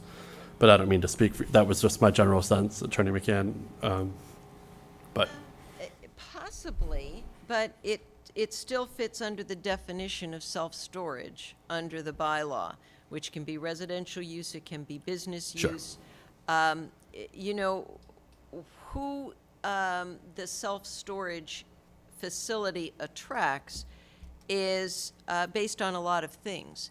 This particular location between Route 1 and Route 95, might it attract more business type of use, like my type of use for my business? Might I go here? I might, because my office is right behind this building. So it's going to be convenient for me to rent a storage unit to put some files in. But it could also be used for lots of residential in that area as well. It's not limited. I think it's more to the person is who might be renting the space, whether access is convenient. And I know, Mr. Adler, you were concerned about access. If the access isn't convenient for the user, whether it's a business user or a residential user, they won't rent here. They will go to a different location. What I'm So- concerned about is that the way this is designed would be very convenient for commercial use where someone's running a forklift and it doesn't matter that they have to go 200 feet from the door where they're loading in through a tractor trailer, and they can lift up to high shelves in a 17-foot space and make use of that light from the outside windows. That's not what most of us think of as a self-storage facility. From Josh's comments, it sounds like we may not have a sufficient definition of a self-storage facility to enforce what I think most of us understand them to be. And we may not have grounds for an objection to this, but it makes me very concerned because there's a lot of Danvers that is zoned where you could build a self-storage facility. And that is very worrying to me. I would not want to see a commercial warehouse, say where the Walgreens on High Street is across from Blue Karma. And yet, I think you could put a self-storage facility there. Downtown? No, you I don't know, couldn't. that's not the subject we're talking about, but. No, but I don't think it could go there. I don't disagree with you that there could be work done on Section 40 of the bylaw to further refine the definition. And I had a lengthy conversation with planning staff and with Georgia Pendergast specifically as the ZBA agent, and as to what categories these fit in, because the use table does make it a little confusing. The definition can make it a little confusing, but that's what you have a zoning administrator for, is to make that decision as to if this is an industrial warehouse use or is this a self-storage facility. We meet the definition of self-storage facilities, and why you see self-storage facilities popping up are really two reasons. There's a need, and they can be designed to meet unique physical characteristics of the site and still be fully functional for certain types of tenants. And this layout may not be good for your particular accessibilities or desires, but it is for others. And that's why it tends to lend itself well, because there is flexibility in the design of self-storage facilities, and you've seen that. The self-storage facility that went into the old Leiden's Pool Center, that is a very unique design of that building, very attractive building. It will be attractive like this one is attractive, and it doesn't look like your standard U-Haul self-storage that we saw in the 80s and 90s. It's different looking. And the other reason why these pop up in different sites, again, is low traffic generation and low parking requirements. This site in the highway corridor zone, where other permitted uses are retail, this site isn't good for retail. It has no visibility. It also requires a lot of parking. Office buildings, this has a small office component. And you see, 5,000 square feet, we've got to provide 20 parking spaces for the 5,000 square feet of office under the zoning bylaw. So sites that are somewhat challenged by shape or topography can be limited in what they can do. And this is a use that's permitted by right in this district. This has been designed to comply with all of the dimensional and density requirements. So is it an unusual design? Maybe. Does it meet the bylaw definitions? Yes. Is it going to be an attractive self-storage for everybody? Maybe not. But in the market research that this applicant has done, who is sophisticated in property management, is that this is a good site for this particular small, and it is small compared to the more recent self-storage facilities that this board has approved. 27,000 square feet is small. I think it looks like a warehouse, but if we don't have a sufficient definition to say it's not self-storage, then at this point I don't see a way to oppose it, but my ears are open if there is good grounds to oppose this. That's all I got. Okay. Okay, we heard from Gene, we heard from Tori. Tim, questions, comments?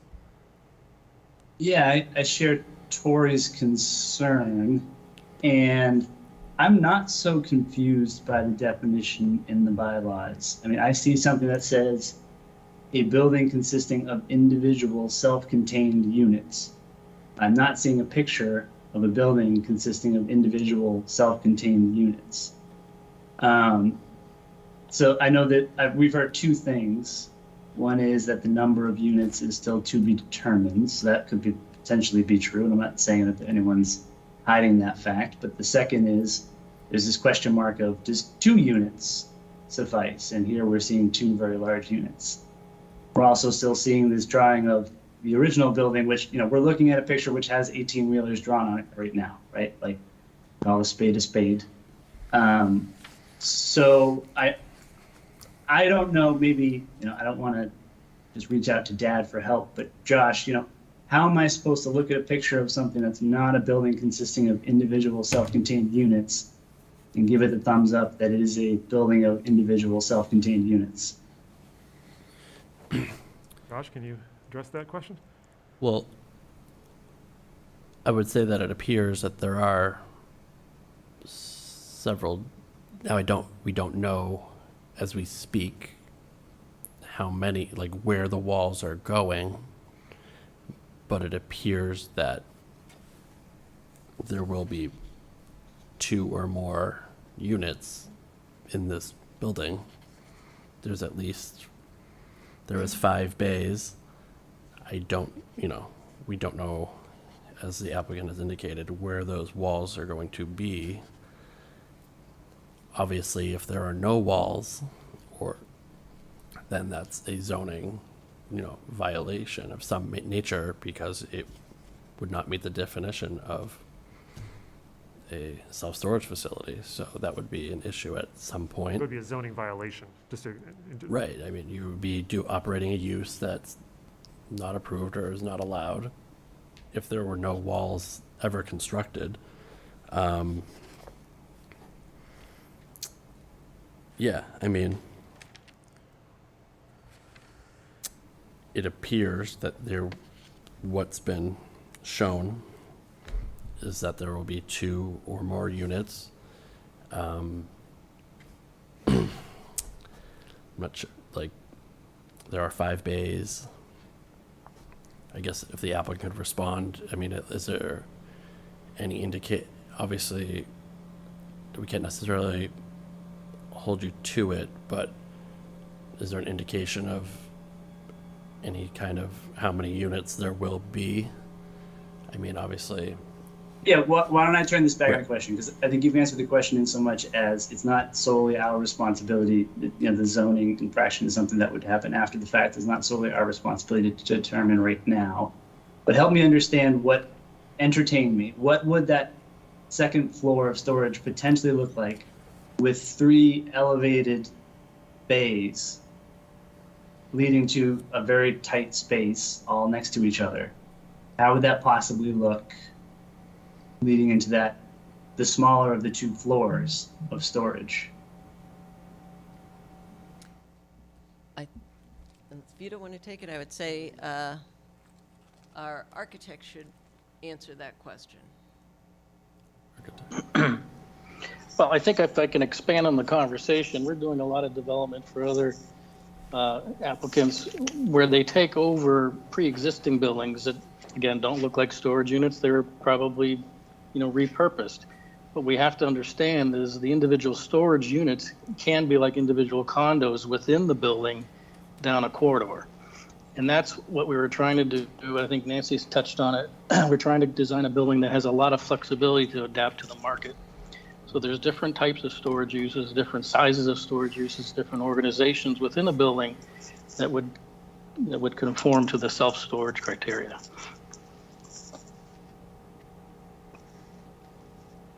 Okay. Tim, do I you can have understand that's the answer you should give. I mean, it doesn't help me understand, what the market dictates. 3 raised storage beds of self-storage. I mean, looking at renting individual spaces, what type of traffic are we expecting with 3 raised docks that can only be met with an 18-wheeler or a raised truck that lead into the same space and then lead into other individual units. I'm just not seeing it. I mean, we don't need to belabor the point. It sounds like Tori said, there's really nothing to do here but sort of wring our hands. It obviously seems odd. And I don't have any further questions. Did you want to address? No, I mean, Tim brought up a good point. We don't need to belabor the point, but, you know, as far as the loading bays goes, that's for maximum flexibility for whatever number of units go inside there. And, you know, he made the comment about there is a tractor trailer shown up here. It's an old rendering. If you look at our site plan, we've modeled the box trucks only. We have not modeled a tractor trailer unit. Okay, thank you.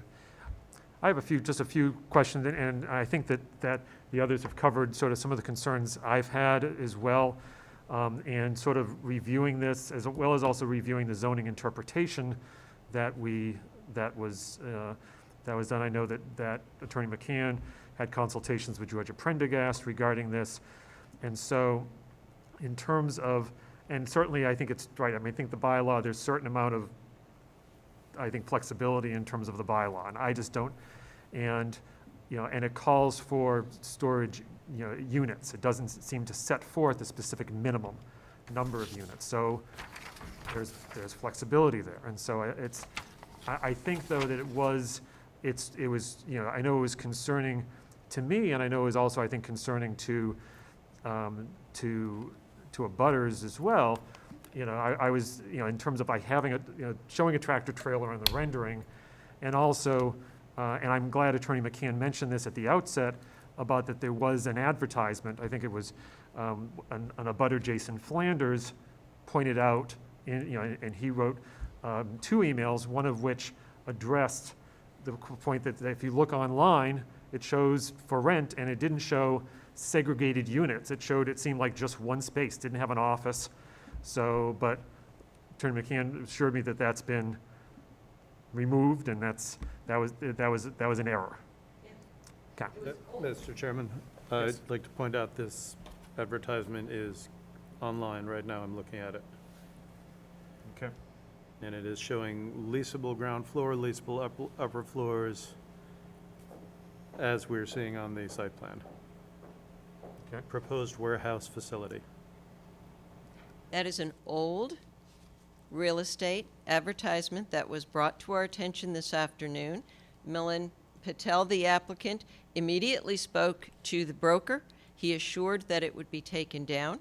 That was this afternoon. It may not be down yet, but it doesn't matter whether it's up or down. That's not the use that's being proposed. That's not the application that is before you. Mm-hmm. And the use is the use that we've indicated in the application. That's the proposed use of this site. And if anything else is proposed, Yes. it cannot be Okay. without going through the proper zoning channels, whether it's before the Board of Appeals or whether it's coming back to you, because now there's a use that's going to have tractor trailer trucks, and we are representing to you that this site has not been designed for tractor trailer trucks. This is for box trucks, pickup trucks, passenger vehicles, and that is the application that is before you. Okay. So you're making the representation that tractor trailers will not be using this facility. That's correct. Would you be willing to have that as a condition? Yes. That no tractor trailers would be using the facility? That? Okay. Yep. I did have a couple of other questions. Thank you for that. I did have a couple of other questions just with respect to some other concerns that were raised as well with respect to, and I know that in the abutters note, I believe, again, this is from Jason Flanders, who lives at the nearby mobile home park, was that the concern about noise as well. So concern about noise, and I think this is probably, again, attributable to a concern about tractor trailers and such as well. So what is there anything that would be done to mitigate noise in terms of either through landscaping or through some sort of, you know, walls or any of that sort of thing? I think that may have been a leftover perhaps of a prior concern because the industrial warehouse previously discussed didn't have limitation on the hours. Right. And if you're dealing with industrial uses that run a third shift, there could have been very late or very early access. That's not going to be the case here.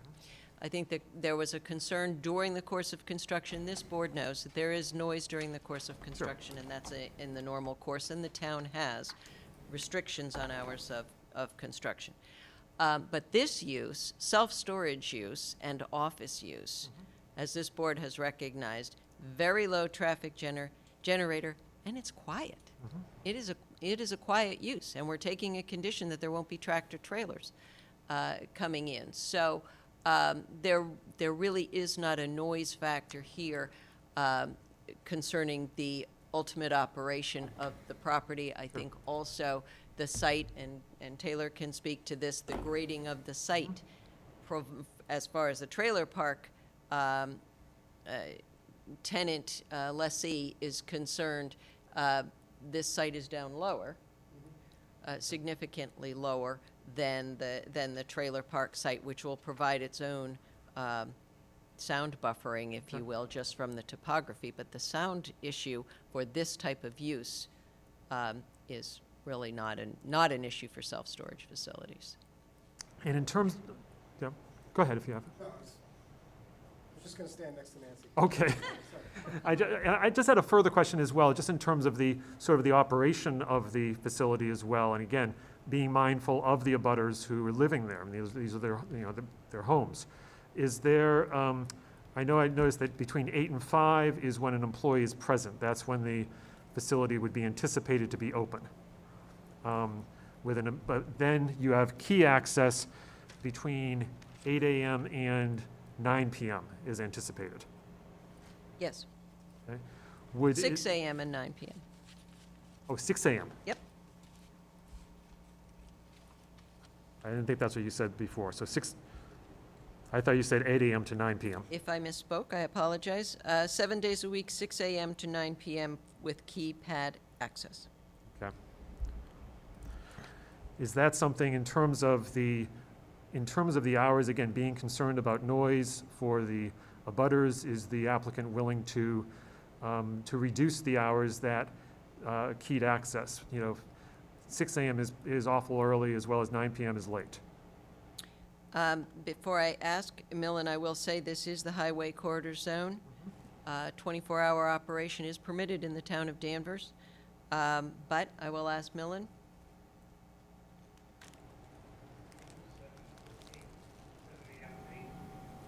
He's willing to go 7 a.m. to 8 p.m. 7 a.m. to 8 p.m.? You'd be willing to do that? Have that as a condition as well?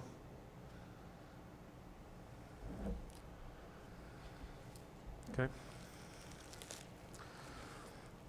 Okay. All right. I have no further questions before I turn things over to the audience. If any members of the public have any questions, they can approach the microphone. Please address any questions to the chair. Yes. Please identify yourself and. My name is Philip Knowles. I'm at 18 Popes Lane. I'm the owner of Bitcoin Corporation, which exists at 18 Popes Lane. I have some questions relative to the site plan. If I'm not mistaken, the Route 1 end of this property has a pretty steep. Is there going to be a retaining wall built there, or maybe this is not the forum to ask that question? I think it's fair. It's a fair question. Is there going to be a retaining wall built there? Yes. Please.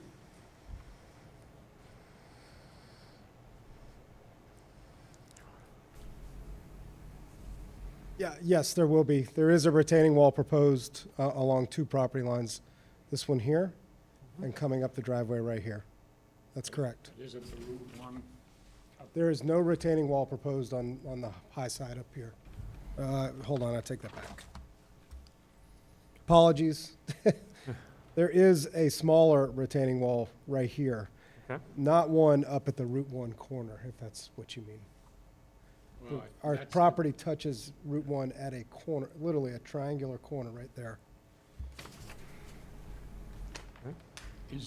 Is that the entire site that is owned with that straight line coming down? Is that the property line? And if so, who owns the property to the right?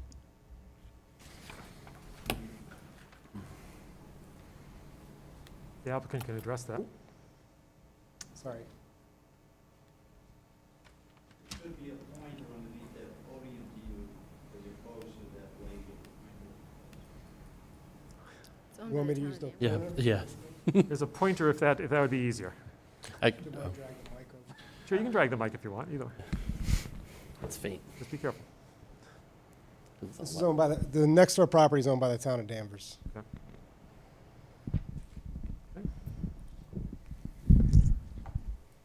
Okay. Sir, do you have any other questions? Can anybody tell me if there's wetland in that Danvers property? Please. That's absolutely correct, and that will be our next stop, would be to file a notice of intent with the Conservation Commission. So your next step will be the Conservation Commission. That's correct. Okay. So the actual layout of Pope's Lane abuts that town property and that wetland. And I know I'm a voice crying in the wilderness. We're just adding some more traffic, limited, yes, to Pope's Lane, which should have been rebuilt when it was rezoned. But I don't know where to go in the town of Danvers to discuss that and address that, whether it be to you people or wherever. Would that be, But sir, is that planing? I just, for informational purposes, Pope's Lane is actually a private way. It's not owned by the town of Danvers, so. very interesting. Who plows it? I can't comment on that, but, the town That's the of first I ever heard of it. Because if that's true, I don't have any frontage on town property. And if it's a private loan, this property won't have any frontage on a town street. Am I wrong, Nancy? Is it a town road? Good. That's their plan. What Mr. Knowles was stating was that he wouldn't have any frontage, and this property wouldn't have frontage, and you can have frontage on a private way, Okay. as long as it is a way that is open for use in the town, which this clearly is, and I do believe the town of Danvers plows this street. Okay. All right. Thank you, Attorney. Mr. Knowles, anything further? Well, I have some concern with the drainage, and I'll tell you why. Okay. That's my driveway right there. Mhm. I know there are catch basins along this side. Water's gonna run on both sides. And that water potentially come into my property. Okay. I've spoken to Nancy about this, Yes? and I've spoken to Josh about this. I'm wondering why there are not two catch basins being put at the entrance Okay. onto the property to catch that water. Because when you look at one of the other plans, you can see the grade. It's pretty good there, so the water is going to slowly run down that hill. So I'm advocating for issuing a basin. Well, I know they have basins here. But dealing with road work all the time, Mhm. you know what's going to come by. Okay. Can engineering address that question, please?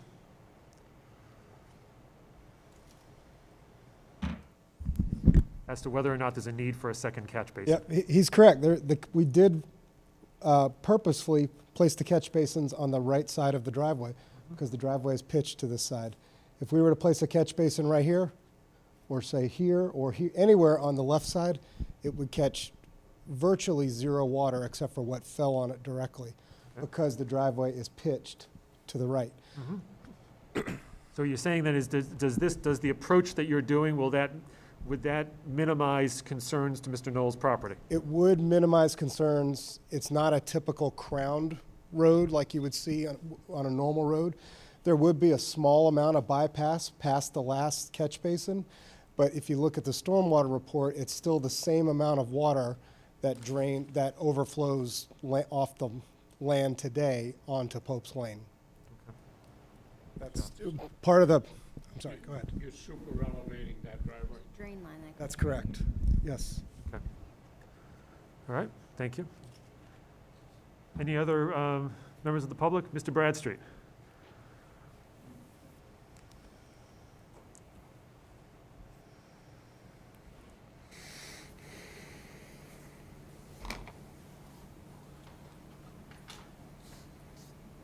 Bill Bradstreet, town meeting member, precinct 1. I apologize for coming late. I was at the select board meeting.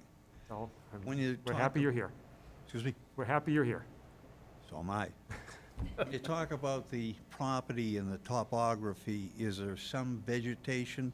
Did I miss something? Some vegetation between the lower and the higher part to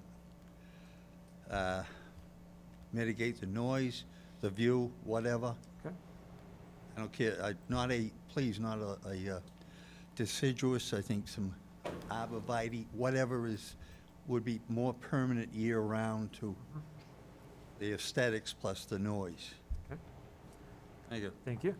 Does the applicant have any comments on that in terms of vegetation and sort of noise mitigating trees? Yeah, actually, I think this is probably a win-win all around. If you look at the mobile home park property line from 2021, this is the line. We've got some encroachments with some mobile homes. This property owner gave them the extra square footage that they needed for this lot, benefiting them with a buffer zone that met Danvers zoning bylaws. So there's naturally a buffer now, whereas one previously didn't exist to the property line before. So I think that's a win. We do have some landscaping Yep. in the thicker parts Okay. up here and up here. This, I would certainly envision, will become more naturalized over time. Okay. Got it. Okay. Thank you. Any other questions from members of the public? Yes, sir?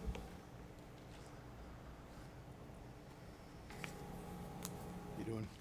Fred Wagner. I live Sorry, at can you, the- could you I'm say your sorry. name again? Fred Wagner. I actually live at the Shady Oaks Mobile Home Park. And basically what I'm worried about is the construction noise, especially all the trees are going to be gone. There is going to be a retaining wall, and I'm looking for maybe some sound dampening fence or something during construction so we don't hear that. And also from the parking from people coming in at night, headlights, car doors, that kind of stuff. That's what we're looking for, just something noise dampening. Okay. Thank you. Great, thank you. Applicant, because that's something you can address for us? So, sound deadening, it looks like during construction, as well as concerns with respect to headlights and that sort of. Yeah. As I mentioned, the town of Danvers has restrictions on hours of construction. It's part of your general conditions that if you approve the site plan are part of the site plan general conditions, and we would certainly, of course, adhere to those requirements which limit hours of operation and I think prohibit construction, or construction operations, I should say, and I believe they're prohibited on Sundays and holidays, and hours are clearly stated. With regard to noise from the facility itself, we've accepted a condition limiting access to the site after 8 p.m., I believe. Yep. 7 a.m. to 8 p.m. hours and no tractor trailers. Right.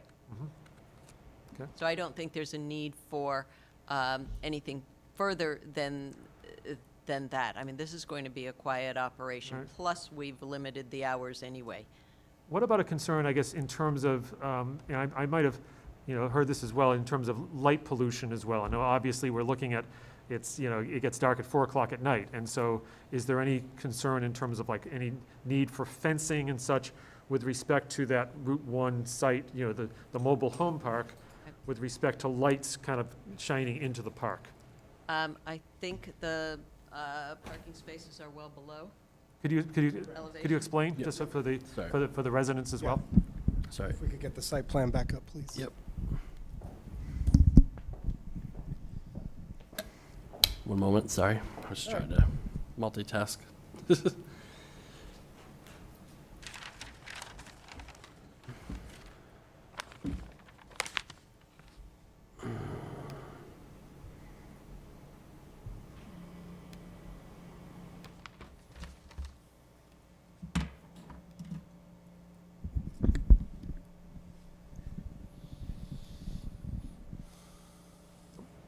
I think we're still getting, there we go, I think. Sorry about that. This is Which, perfect. is this a good page, Taylor? Yep, that's perfect, thank you. So I think the question is, is there going to be light spillover from the headlights pulling into the site? The good news is that this retaining wall, this is actually the low end. So, the wall may be 5 to 6 feet down here, and it tapers down up here a couple of feet. Okay. The headlights are going to hit the wall and not spill over. I can't. Even for a box truck, for example? Yeah, even for a box truck's headlights are only about 4 feet above grade. They don't get much higher than that. Okay. Got it. Okay, thank you. Okay. Any other further questions from members of the public? Yep. Nova?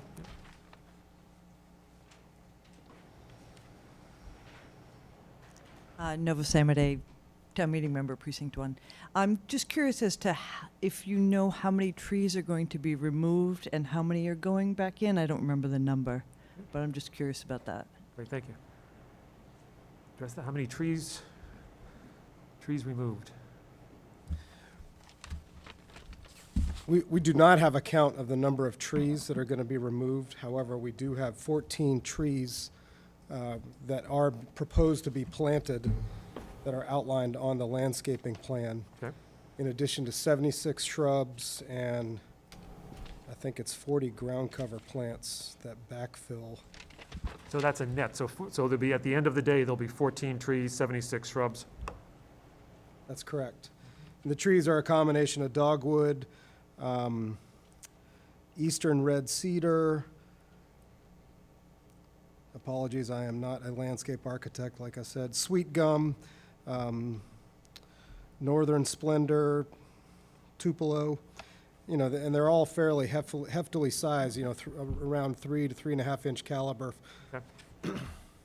Got it. Okay. Good. Thank you.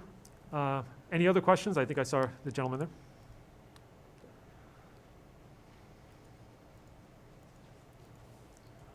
Put on the site plan, Chris Drislane, 23 Pope's Lane. Can you get your last name again? Sorry. Drislane with a D. Yep. The driveway coming up and down from Pope's Lane up to the top parking lot, is that two-way traffic? Okay.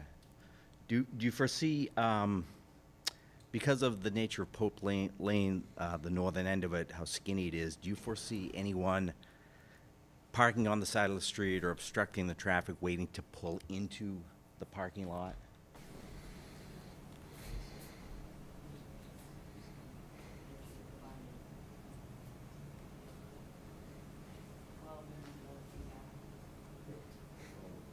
I'm wondering if, if someone's coming out here, is there gonna be traffic sitting on Pope Lane? We're kind of worrying about obstruction. Right. Going up and down, traveling. Mm-hmm. So maybe you can speak to that. Sure. Or if there's a way to, widen this a little bit, so a little off-street, off-ramp type of thing, that would accommodate a bunch Yeah. of cars coming, before they turn in. Thank you. In terms of that, if you can also mention if there's any sort of signage or anything like that, because I know when we had a previous application that was close to Pope's Lane, there was some signage that was added to again, be out of a concern of traffic on Pope's Lane. Yeah, Yeah, no problem at all. So the driveway is your standard width for two-way traffic. I don't envision any problems, even with box trucks going up or down and then a box truck passing it, for example. I also do not envision any backup coming onto Pope's Lane to get into the site. It's a long driveway. The trips that are outlined in our traffic memorandum, which I think, I don't have it in front of me, but I want to say it's around 90 to 95 trips per day is what is projected. 12 or so in the peak hour, if I recall correctly. And apologies, again, I don't have it in front of me, but that's my memory of what's on there. That's not a lot of traffic in and out of the site. And that's an in and out number. That's not necessarily in only. So for the length of the driveway and the amount of space we have for cars coming in to pull off or keep going up, I don't envision seeing any type of backup out onto Pope's Lane, which I don't think would necessitate the need for widening Pope's Lane for like a turnoff lane or anything like that. Would you see the need for any additional signage at all that would prevent sort of backing up onto Pope's Lane? I think we're certainly happy to provide a sign or two to say, all traffic park within the site or something of that nature. No parking on Pope's Lane, something like that. And I'm sure that would maybe a tenant consideration as well. Attorney McCann, is that something?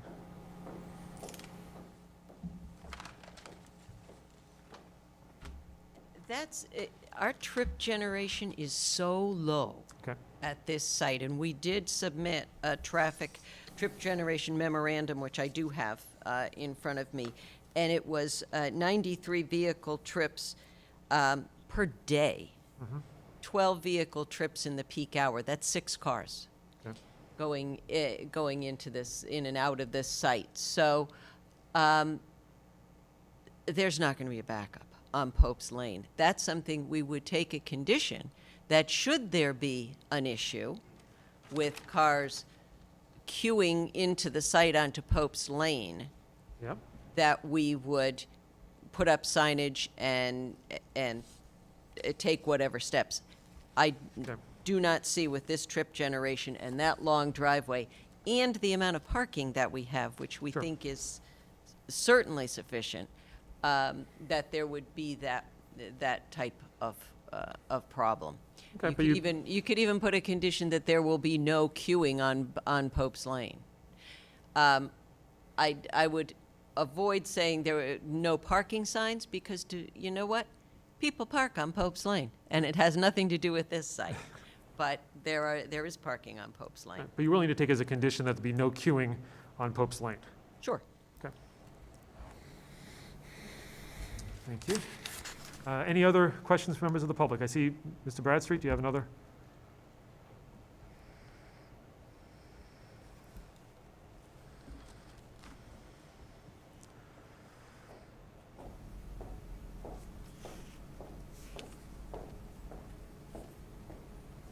Again, Bill Bradstreet, Town Meeting Member, Precinct 1. Gotta try to remember now. When you talked about lighting, I know when some of the businesses on 114 for lighting up their yards, the lighting was directed only down by, I don't know, a tube, however, would that be what is going to be proposed here so that the light didn't broaden and lighten everything up? It was only needed to light up specific spots? Can the applicant address the sort of the lighting, whether it's targeted or not? We did submit a photometric plan. That's correct. And there, I'd like to add that it's a full cutoff feature, which means it directs the light down into the property in question and not overspilling onto other properties. Okay. Great. Okay, thank you very much. The only other thing that I would ask is it in the board's purview that this is today, if this is approved, say a year from or whatever time, that they return and address any possible complaints about what's happening that wasn't expected or wasn't explained or not anticipated? I know some boards, there's a review period, whatever it is, 3 months, 6 months, a year. With some of the concerns I've heard tonight, I think it'd be fair to the people that are concerned if this project was revisited after a certain period of time to see if all of their concerns were addressed. Is that Let me check on that with staff in terms of any sort of, in essence, sort of a waiting period. I mean, I understand if they're not in compliance, then you can have as we mentioned earlier, there could be a zoning violation or that sort of thing. But what's the power to sort of? In my opinion, if we were to do something of this nature, I'd probably want it to be maybe more specific or more particular than just kind of a blanket, come talk to us in 6 months or a year. But I would, Right. if the member had something that we had a specific concern about, Right. I'm not, So if what's happening would only be addressed by one of the boards for enforcement as opposed to other questions that have been, or concerns that have been mentioned. Am I saying that right? I understand what you're saying. I think what we're trying to do here, and I think through working with the applicant even tonight in terms of having conditions, in terms of, for example, dealing with hours of operation, types of vehicles, the no queuing, we're trying to sort of anticipate and ensure that problems don't happen in the first place. So if there's any further concern, I think we can address it now. I'm not objecting to the project. Sure. I'm just trying to speak for the concerned neighbors Of course. in the area. That's why I asked. Okay. Thank you. Any other further questions from the public? Yes, you can podium and introduce yourself and. My name's Bill Diamond. I live in the Shady Oaks Mobile Home Park. Okay.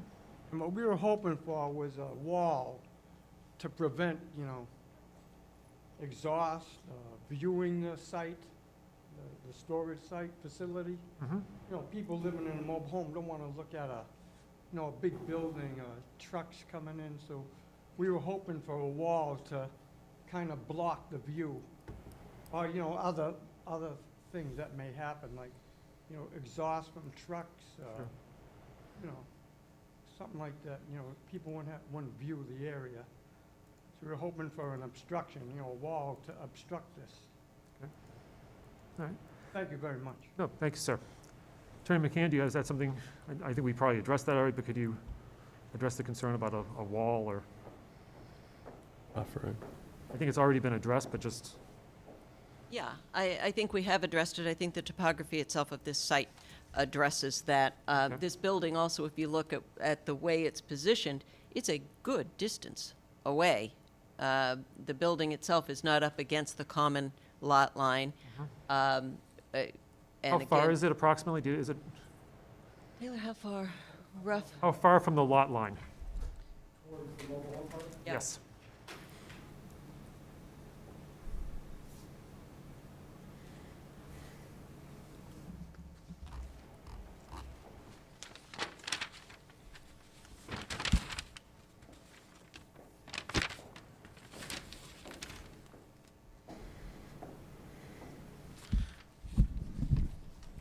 Excuse me, at the corner right up here, we're about 26, 27 feet from the lot line.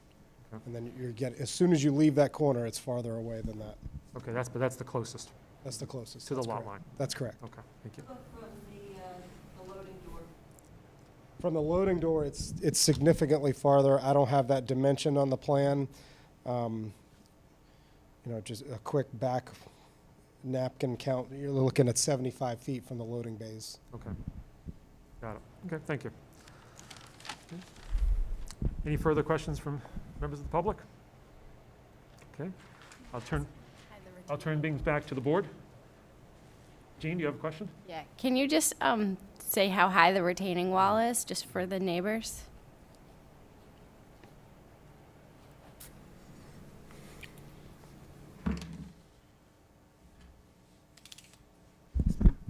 Sure. In this case, we're looking at, 6 to 7 feet down here in the corner, and it tapers up to 2 to 3 feet up here at the top.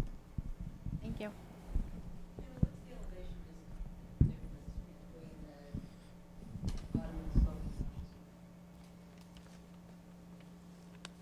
From the parking lot up to here. So,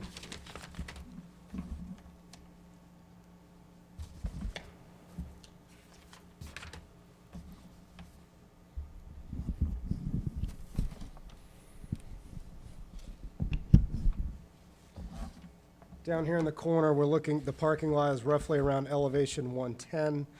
The mobile home park is up around 125 or higher. Okay.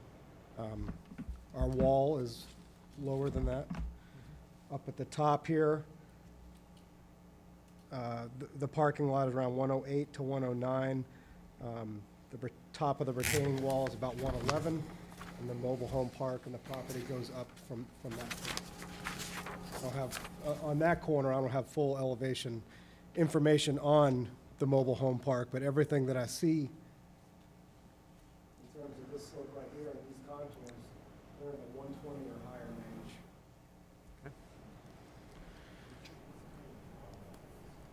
You address any questions to the? What was your question?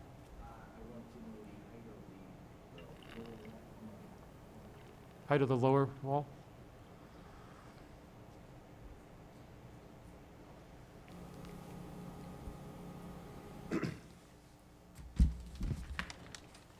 This is not convenient to have plans. Do the best you can. Thanks. So we're looking at around a couple feet right here in this corner. Mm-hmm. Right here in this corner, it could be 5 to 6 feet. Yep. And then going down the driveway, it consistently tapers until you get to the end of the driveway to between 0 and a foot. Thank you. You're welcome. Gene, do you have anything further? Okay. Tori? Yeah, I want to speak to my fellow board members. I don't like this, and I want to explain why, which is that I think it meets the letter of the law because the definition of self-storage in our bylaws is very vague. The definition of mini warehouse in the trip generation memo is more specific, and I am concerned that the traffic patterns from a building that looks like it is designed to house larger storage spaces for more commercial uses than a typical self-storage facility, those traffic patterns are going to look more like a warehouse, less like a self-storage facility, and be less appropriate to the neighborhood. My question to all of you is, do we have any grounds to oppose this, or do we vote yes on this and make a note to look at the bylaws?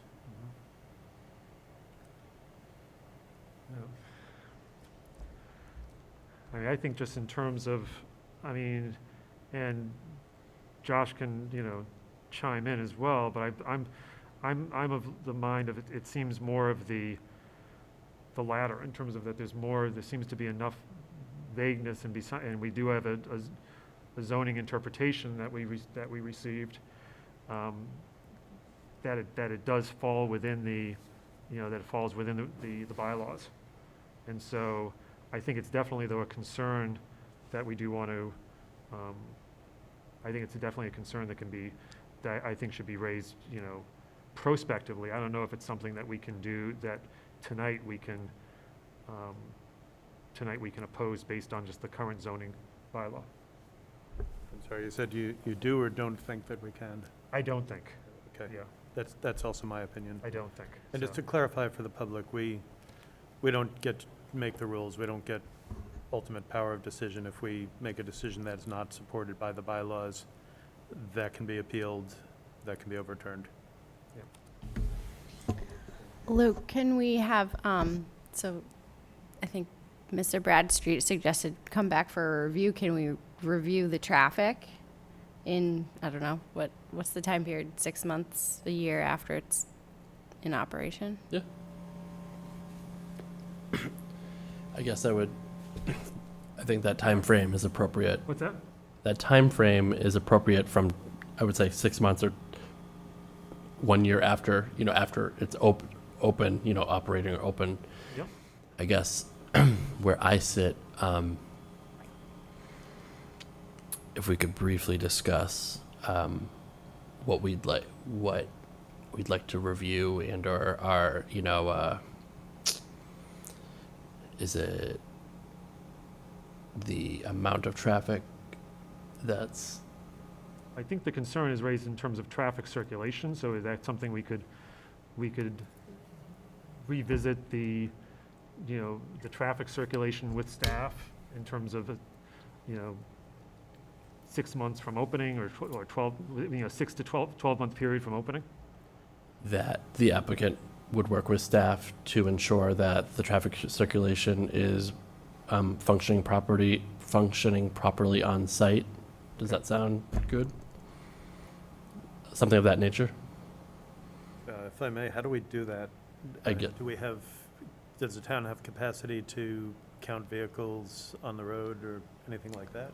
I guess that's sort of macro level what I'm asking. Like, is it a volume issue? Is it if we have the tractor trailer? Well, could we just have, could Yeah, be- it could be pretty there could be, Yeah. I imagine there could be a general language Sure. that says the applicant would work with staff to ensure, that, to ensure proper traffic circulation. Yeah, kind of like sort of what I verbalized. I'll have to watch the video tomorrow, but it's hard on the fly. But Okay. kind of what I said. Does that sound appropriate? Yeah, I guess that would. Would we want to do 6 months, or would we want to do a year after opening, or? I think if we can say between, if we can say between 6 months and a year of opening, if That that's, seems appropriate. Yeah. is that something that the applicant is willing to accept as a condition? Goes along with the no queuing on Pope's Lane, so it's a consistent sort of approach in terms of ensuring that things work properly. Just a moment, sir. Okay.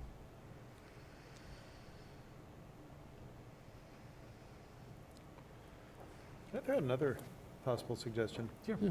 If the applicant is confident enough in this level of traffic, could we lose 2 loading docks? Why do we need 3 loading docks with such a small number of trips per day? I think you're getting into designing the building, and what's before you is a building that allows some flexibility. I'm addressing the impact on the traffic and the neighborhood, which is within our purview. Well, I think without the condition that you're talking about, the town always has the ability, if there is a site that is causing a nuisance. A nuisance is a zoning violation itself. You don't have to have a condition in to say that the site is not going to be a nuisance. We have represented a specific size for office space, a specific size for self-storage. The board has experience with self-storage facilities that are significantly larger than this one, where the traffic has been demonstrated. This is not an unknown use for this board or for the town. Self-storage facilities are very low traffic generators. There are very busy other businesses on this street that have not been put through this level of review and have not been made to come back again. And I don't think it's warranted in this case. This is a compliant site plan with a permitted use with very low traffic generation that complies with ITE standards. We're not making any big jumps here. And if there is an issue with regard to operation of this or any other site Right. in the town, that's a zoning violation for the code enforcement officer to do a review. So a blanket, coming back, or, even working with staff, I have no problem working with staff, and to make sure that that the site is circulating properly. Right. And if there are additional steps, additional signage that needs to be taken, Sure. that can be done. But this is a compliant project, and I know I've heard mentioned that I don't like this project. And that's a bit of a problem from a legal standpoint and from a planning board review standpoint. You're not reviewing projects to see if you like them. You are reviewing them to see whether they comply with the bylaw. And this one does. I would like to clarify that that comment was followed by context in which I explained that my objection was based on the impact that I expect to see on traffic and the surrounding neighborhood, based on unusual characteristics of this design for this use. And we have, and we've discussed that now for quite a while, and we appreciate that. We appreciate the concerns about it, and we've agreed to conditions on this approval that you have not put on any other self-storage facility. The hours of operation are significantly less than any of the others. And you feel that's appropriate, given the neighborhood, and that's fine, and we've agreed to that. But they are conditions above and beyond what you have done in other self-storage, much larger self-storage facilities. And we have agreed to them. That's all I've got. So Attorney McKinney, you would be, just in terms of, just to be clear, would you be,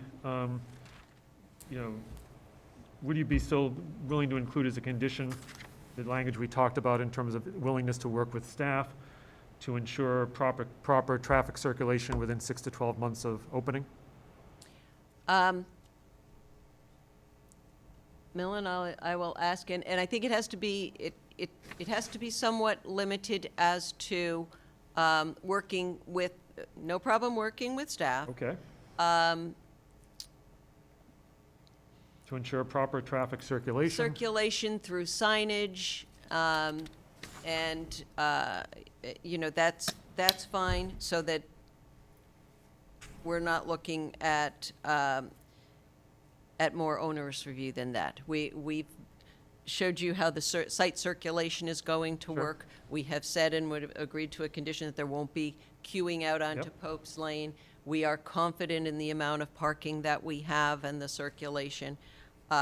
So I would say 1 year after occupancy would be appropriate, as Okay. opposed, 6 months, you're still Yeah, ramping up. sure. So you'd be willing to include some language as a condition, the applicant would work with staff to ensure proper traffic circulation through signage within 1 year of opening? Yes. And I don't want to ignore, Tim with- is, with- I don't think we've heard from him as well, if he has any further questions.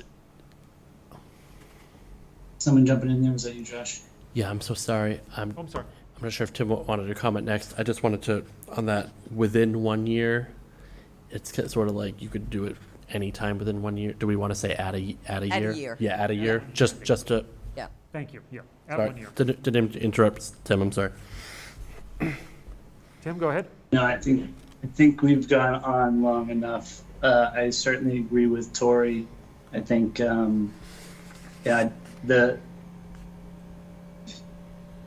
okay, fine. So, we're seeing a plan that's Ford Industrial Warehouse. Every other storage that I can see in Google View, Skyview has no loading docks that are that size. And so it's just, I look forward to that review because it just doesn't seem right to me. So, I'm glad that will be on the condition. Thanks. Okay, thank you. Any further from the board? We have a motion to, entertain a motion to close the public hearing. Move that we close the public hearing. Is there a second? Second. All in favor? Aye. Aye. Opposed? Okay. And we'll move on now to, we have the decision. Tori? And we have several. Going to read this, and maybe you can help with the wording on the conditions? I can help, yeah, I can do that. I can help also with the, I Yes. can help, or whatever. I don't want to violate Robert's rules, so go ahead.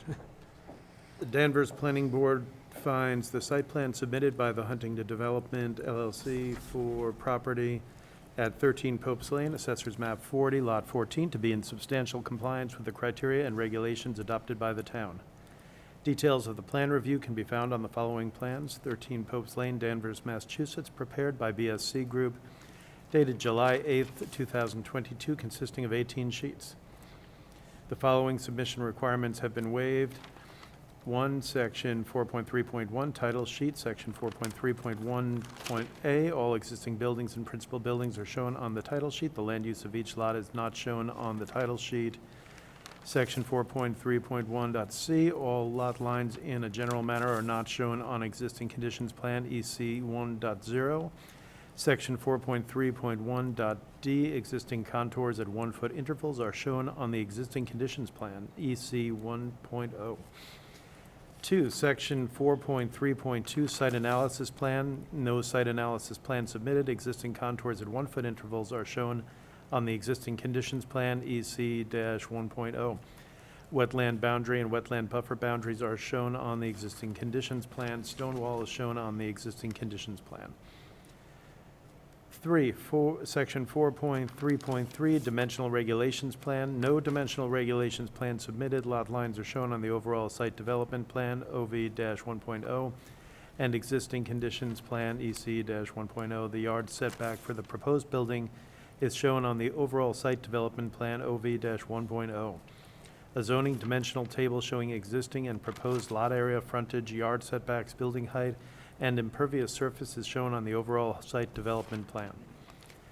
4, Section 4.3.4, Site Construction Plan. The site construction plan is entitled the Layout and Materials Plan, C-2.0. Section 4.3.4.b, the existing and proposed contours are shown on the grading and drainage plan, C-3.0.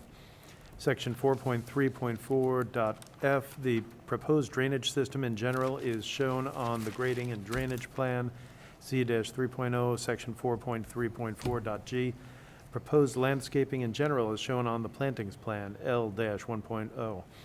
Section 4.3.4.i, a table indicating amounts of earth material that are to be removed, added, or reused on the site in cubic feet is not shown on the layout and materials plan. 5, Section 4.3.6, Utilities Plan, Section 4.3.6.b, the profile of the new water, sewer, or stormwater pipes are not shown on the Utilities Plan. 6, Section 4.3.7, Landscape Plan. The Landscape Plan is entitled the Planting Plan, L-1.0. Section 4.3.7C2, the existing trees to be removed are shown on the existing condition site plan, EC 1.0. Section 4.3.7.1, the yard setbacks from the lot lines are shown on the overall site development plan, OV 1.0. Section 4.3.7J, a table showing the percentage of existing and proposed impervious surface is shown on the overall site development plan. 7, Section 4.3.8, off-street parking and loading plan, no off-street and loading plan submitted. The number, location, and dimension of driveways and parking spaces is shown on the layout and materials plan, C-2.0. Section 4.3.8B, construction details and size and type of materials for surface paving, drainage facilities, and curbing are shown on details C-5.0, C-5.1. 4.3.8D, provided landscaping is shown on the planting plan, L-1.0. A parking table is shown on the overall site development plan, OV-1.0. 8, Section 4.4, Table of Development Data, no table of development data submitted. Administrative, the project is subject to the following conditions.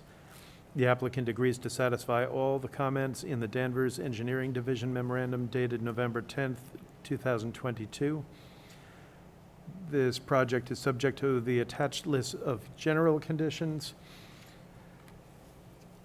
This project is subject to these additional conditions. 1, access hours are limited from 7 a.m. to 8 p.m. 2, no tractor trailers to use premises. 3, no queuing on Pope's Lane. 4, applicant will work with staff to ensure proper traffic circulation through signage at 1 year of opening.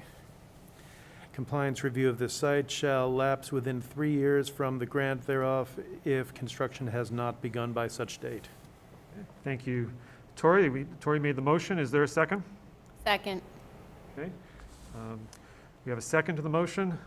All in favor? Aye. Aye. Aye. Opposed? None. Abstentions? None. It's been approved. Thank you very much. Good luck. Okay. Okay, let's move on to the next item. Give me a moment here while I get... Computer's frozen by now. Okay. I think our next item on the agenda is our minutes. Okay, we have meeting minutes. So I believe we have minutes from the 2 of our previous meetings.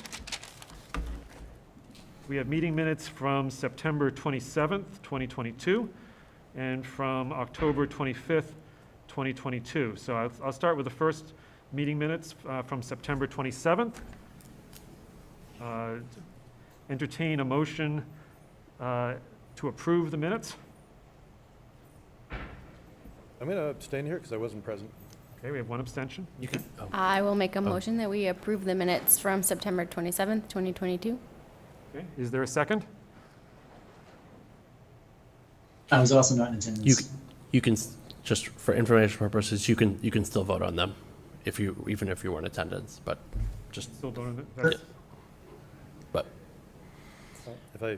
If I need to vote in order. I think we may need to have. Okay. All right, I will not abstain. I will second this.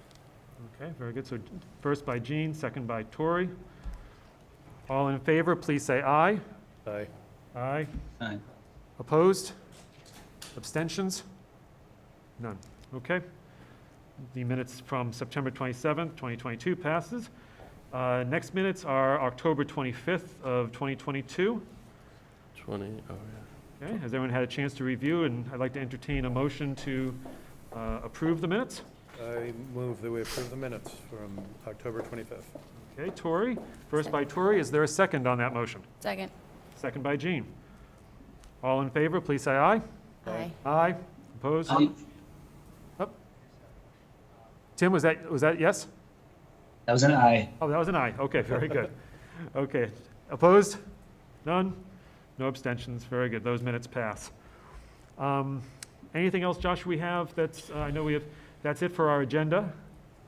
And is there anything, when is our next meeting? What is? So we have a meeting scheduled for a week from tonight, Tuesday, on the 20th. We have a meeting that was scheduled for next Tuesday, the 22nd. There's also a meeting on December 13th. Okay. We don't have, as we speak, an item on either of those nights. I was going to speak to Jim about what he wanted to do. I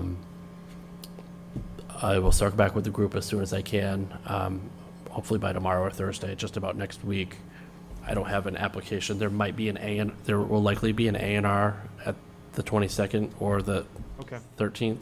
So there might be an A&R for either the 22nd Yeah. or the 13th, but we'll. I will try and keep everyone as informed as soon as possible. Okay. And there's also just that that joint meeting on December 8th that most of you responded to an email. We're going to have a group meeting. So that's December 8th on a Thursday at 5. So Okay, that's a joint meeting of the Planning Board and the Zoning Board of Appeals. the Zoning Board of Appeals. Okay. Yep. Very good. Yep. Sounds good. Anything further from anyone else? Entertain a motion to adjourn. I move that we adjourn. Second. Second by Jean. All in favor? Aye. Aye. Aye. Aye. Thank you, everybody. Have a good night. Thanks. Okay.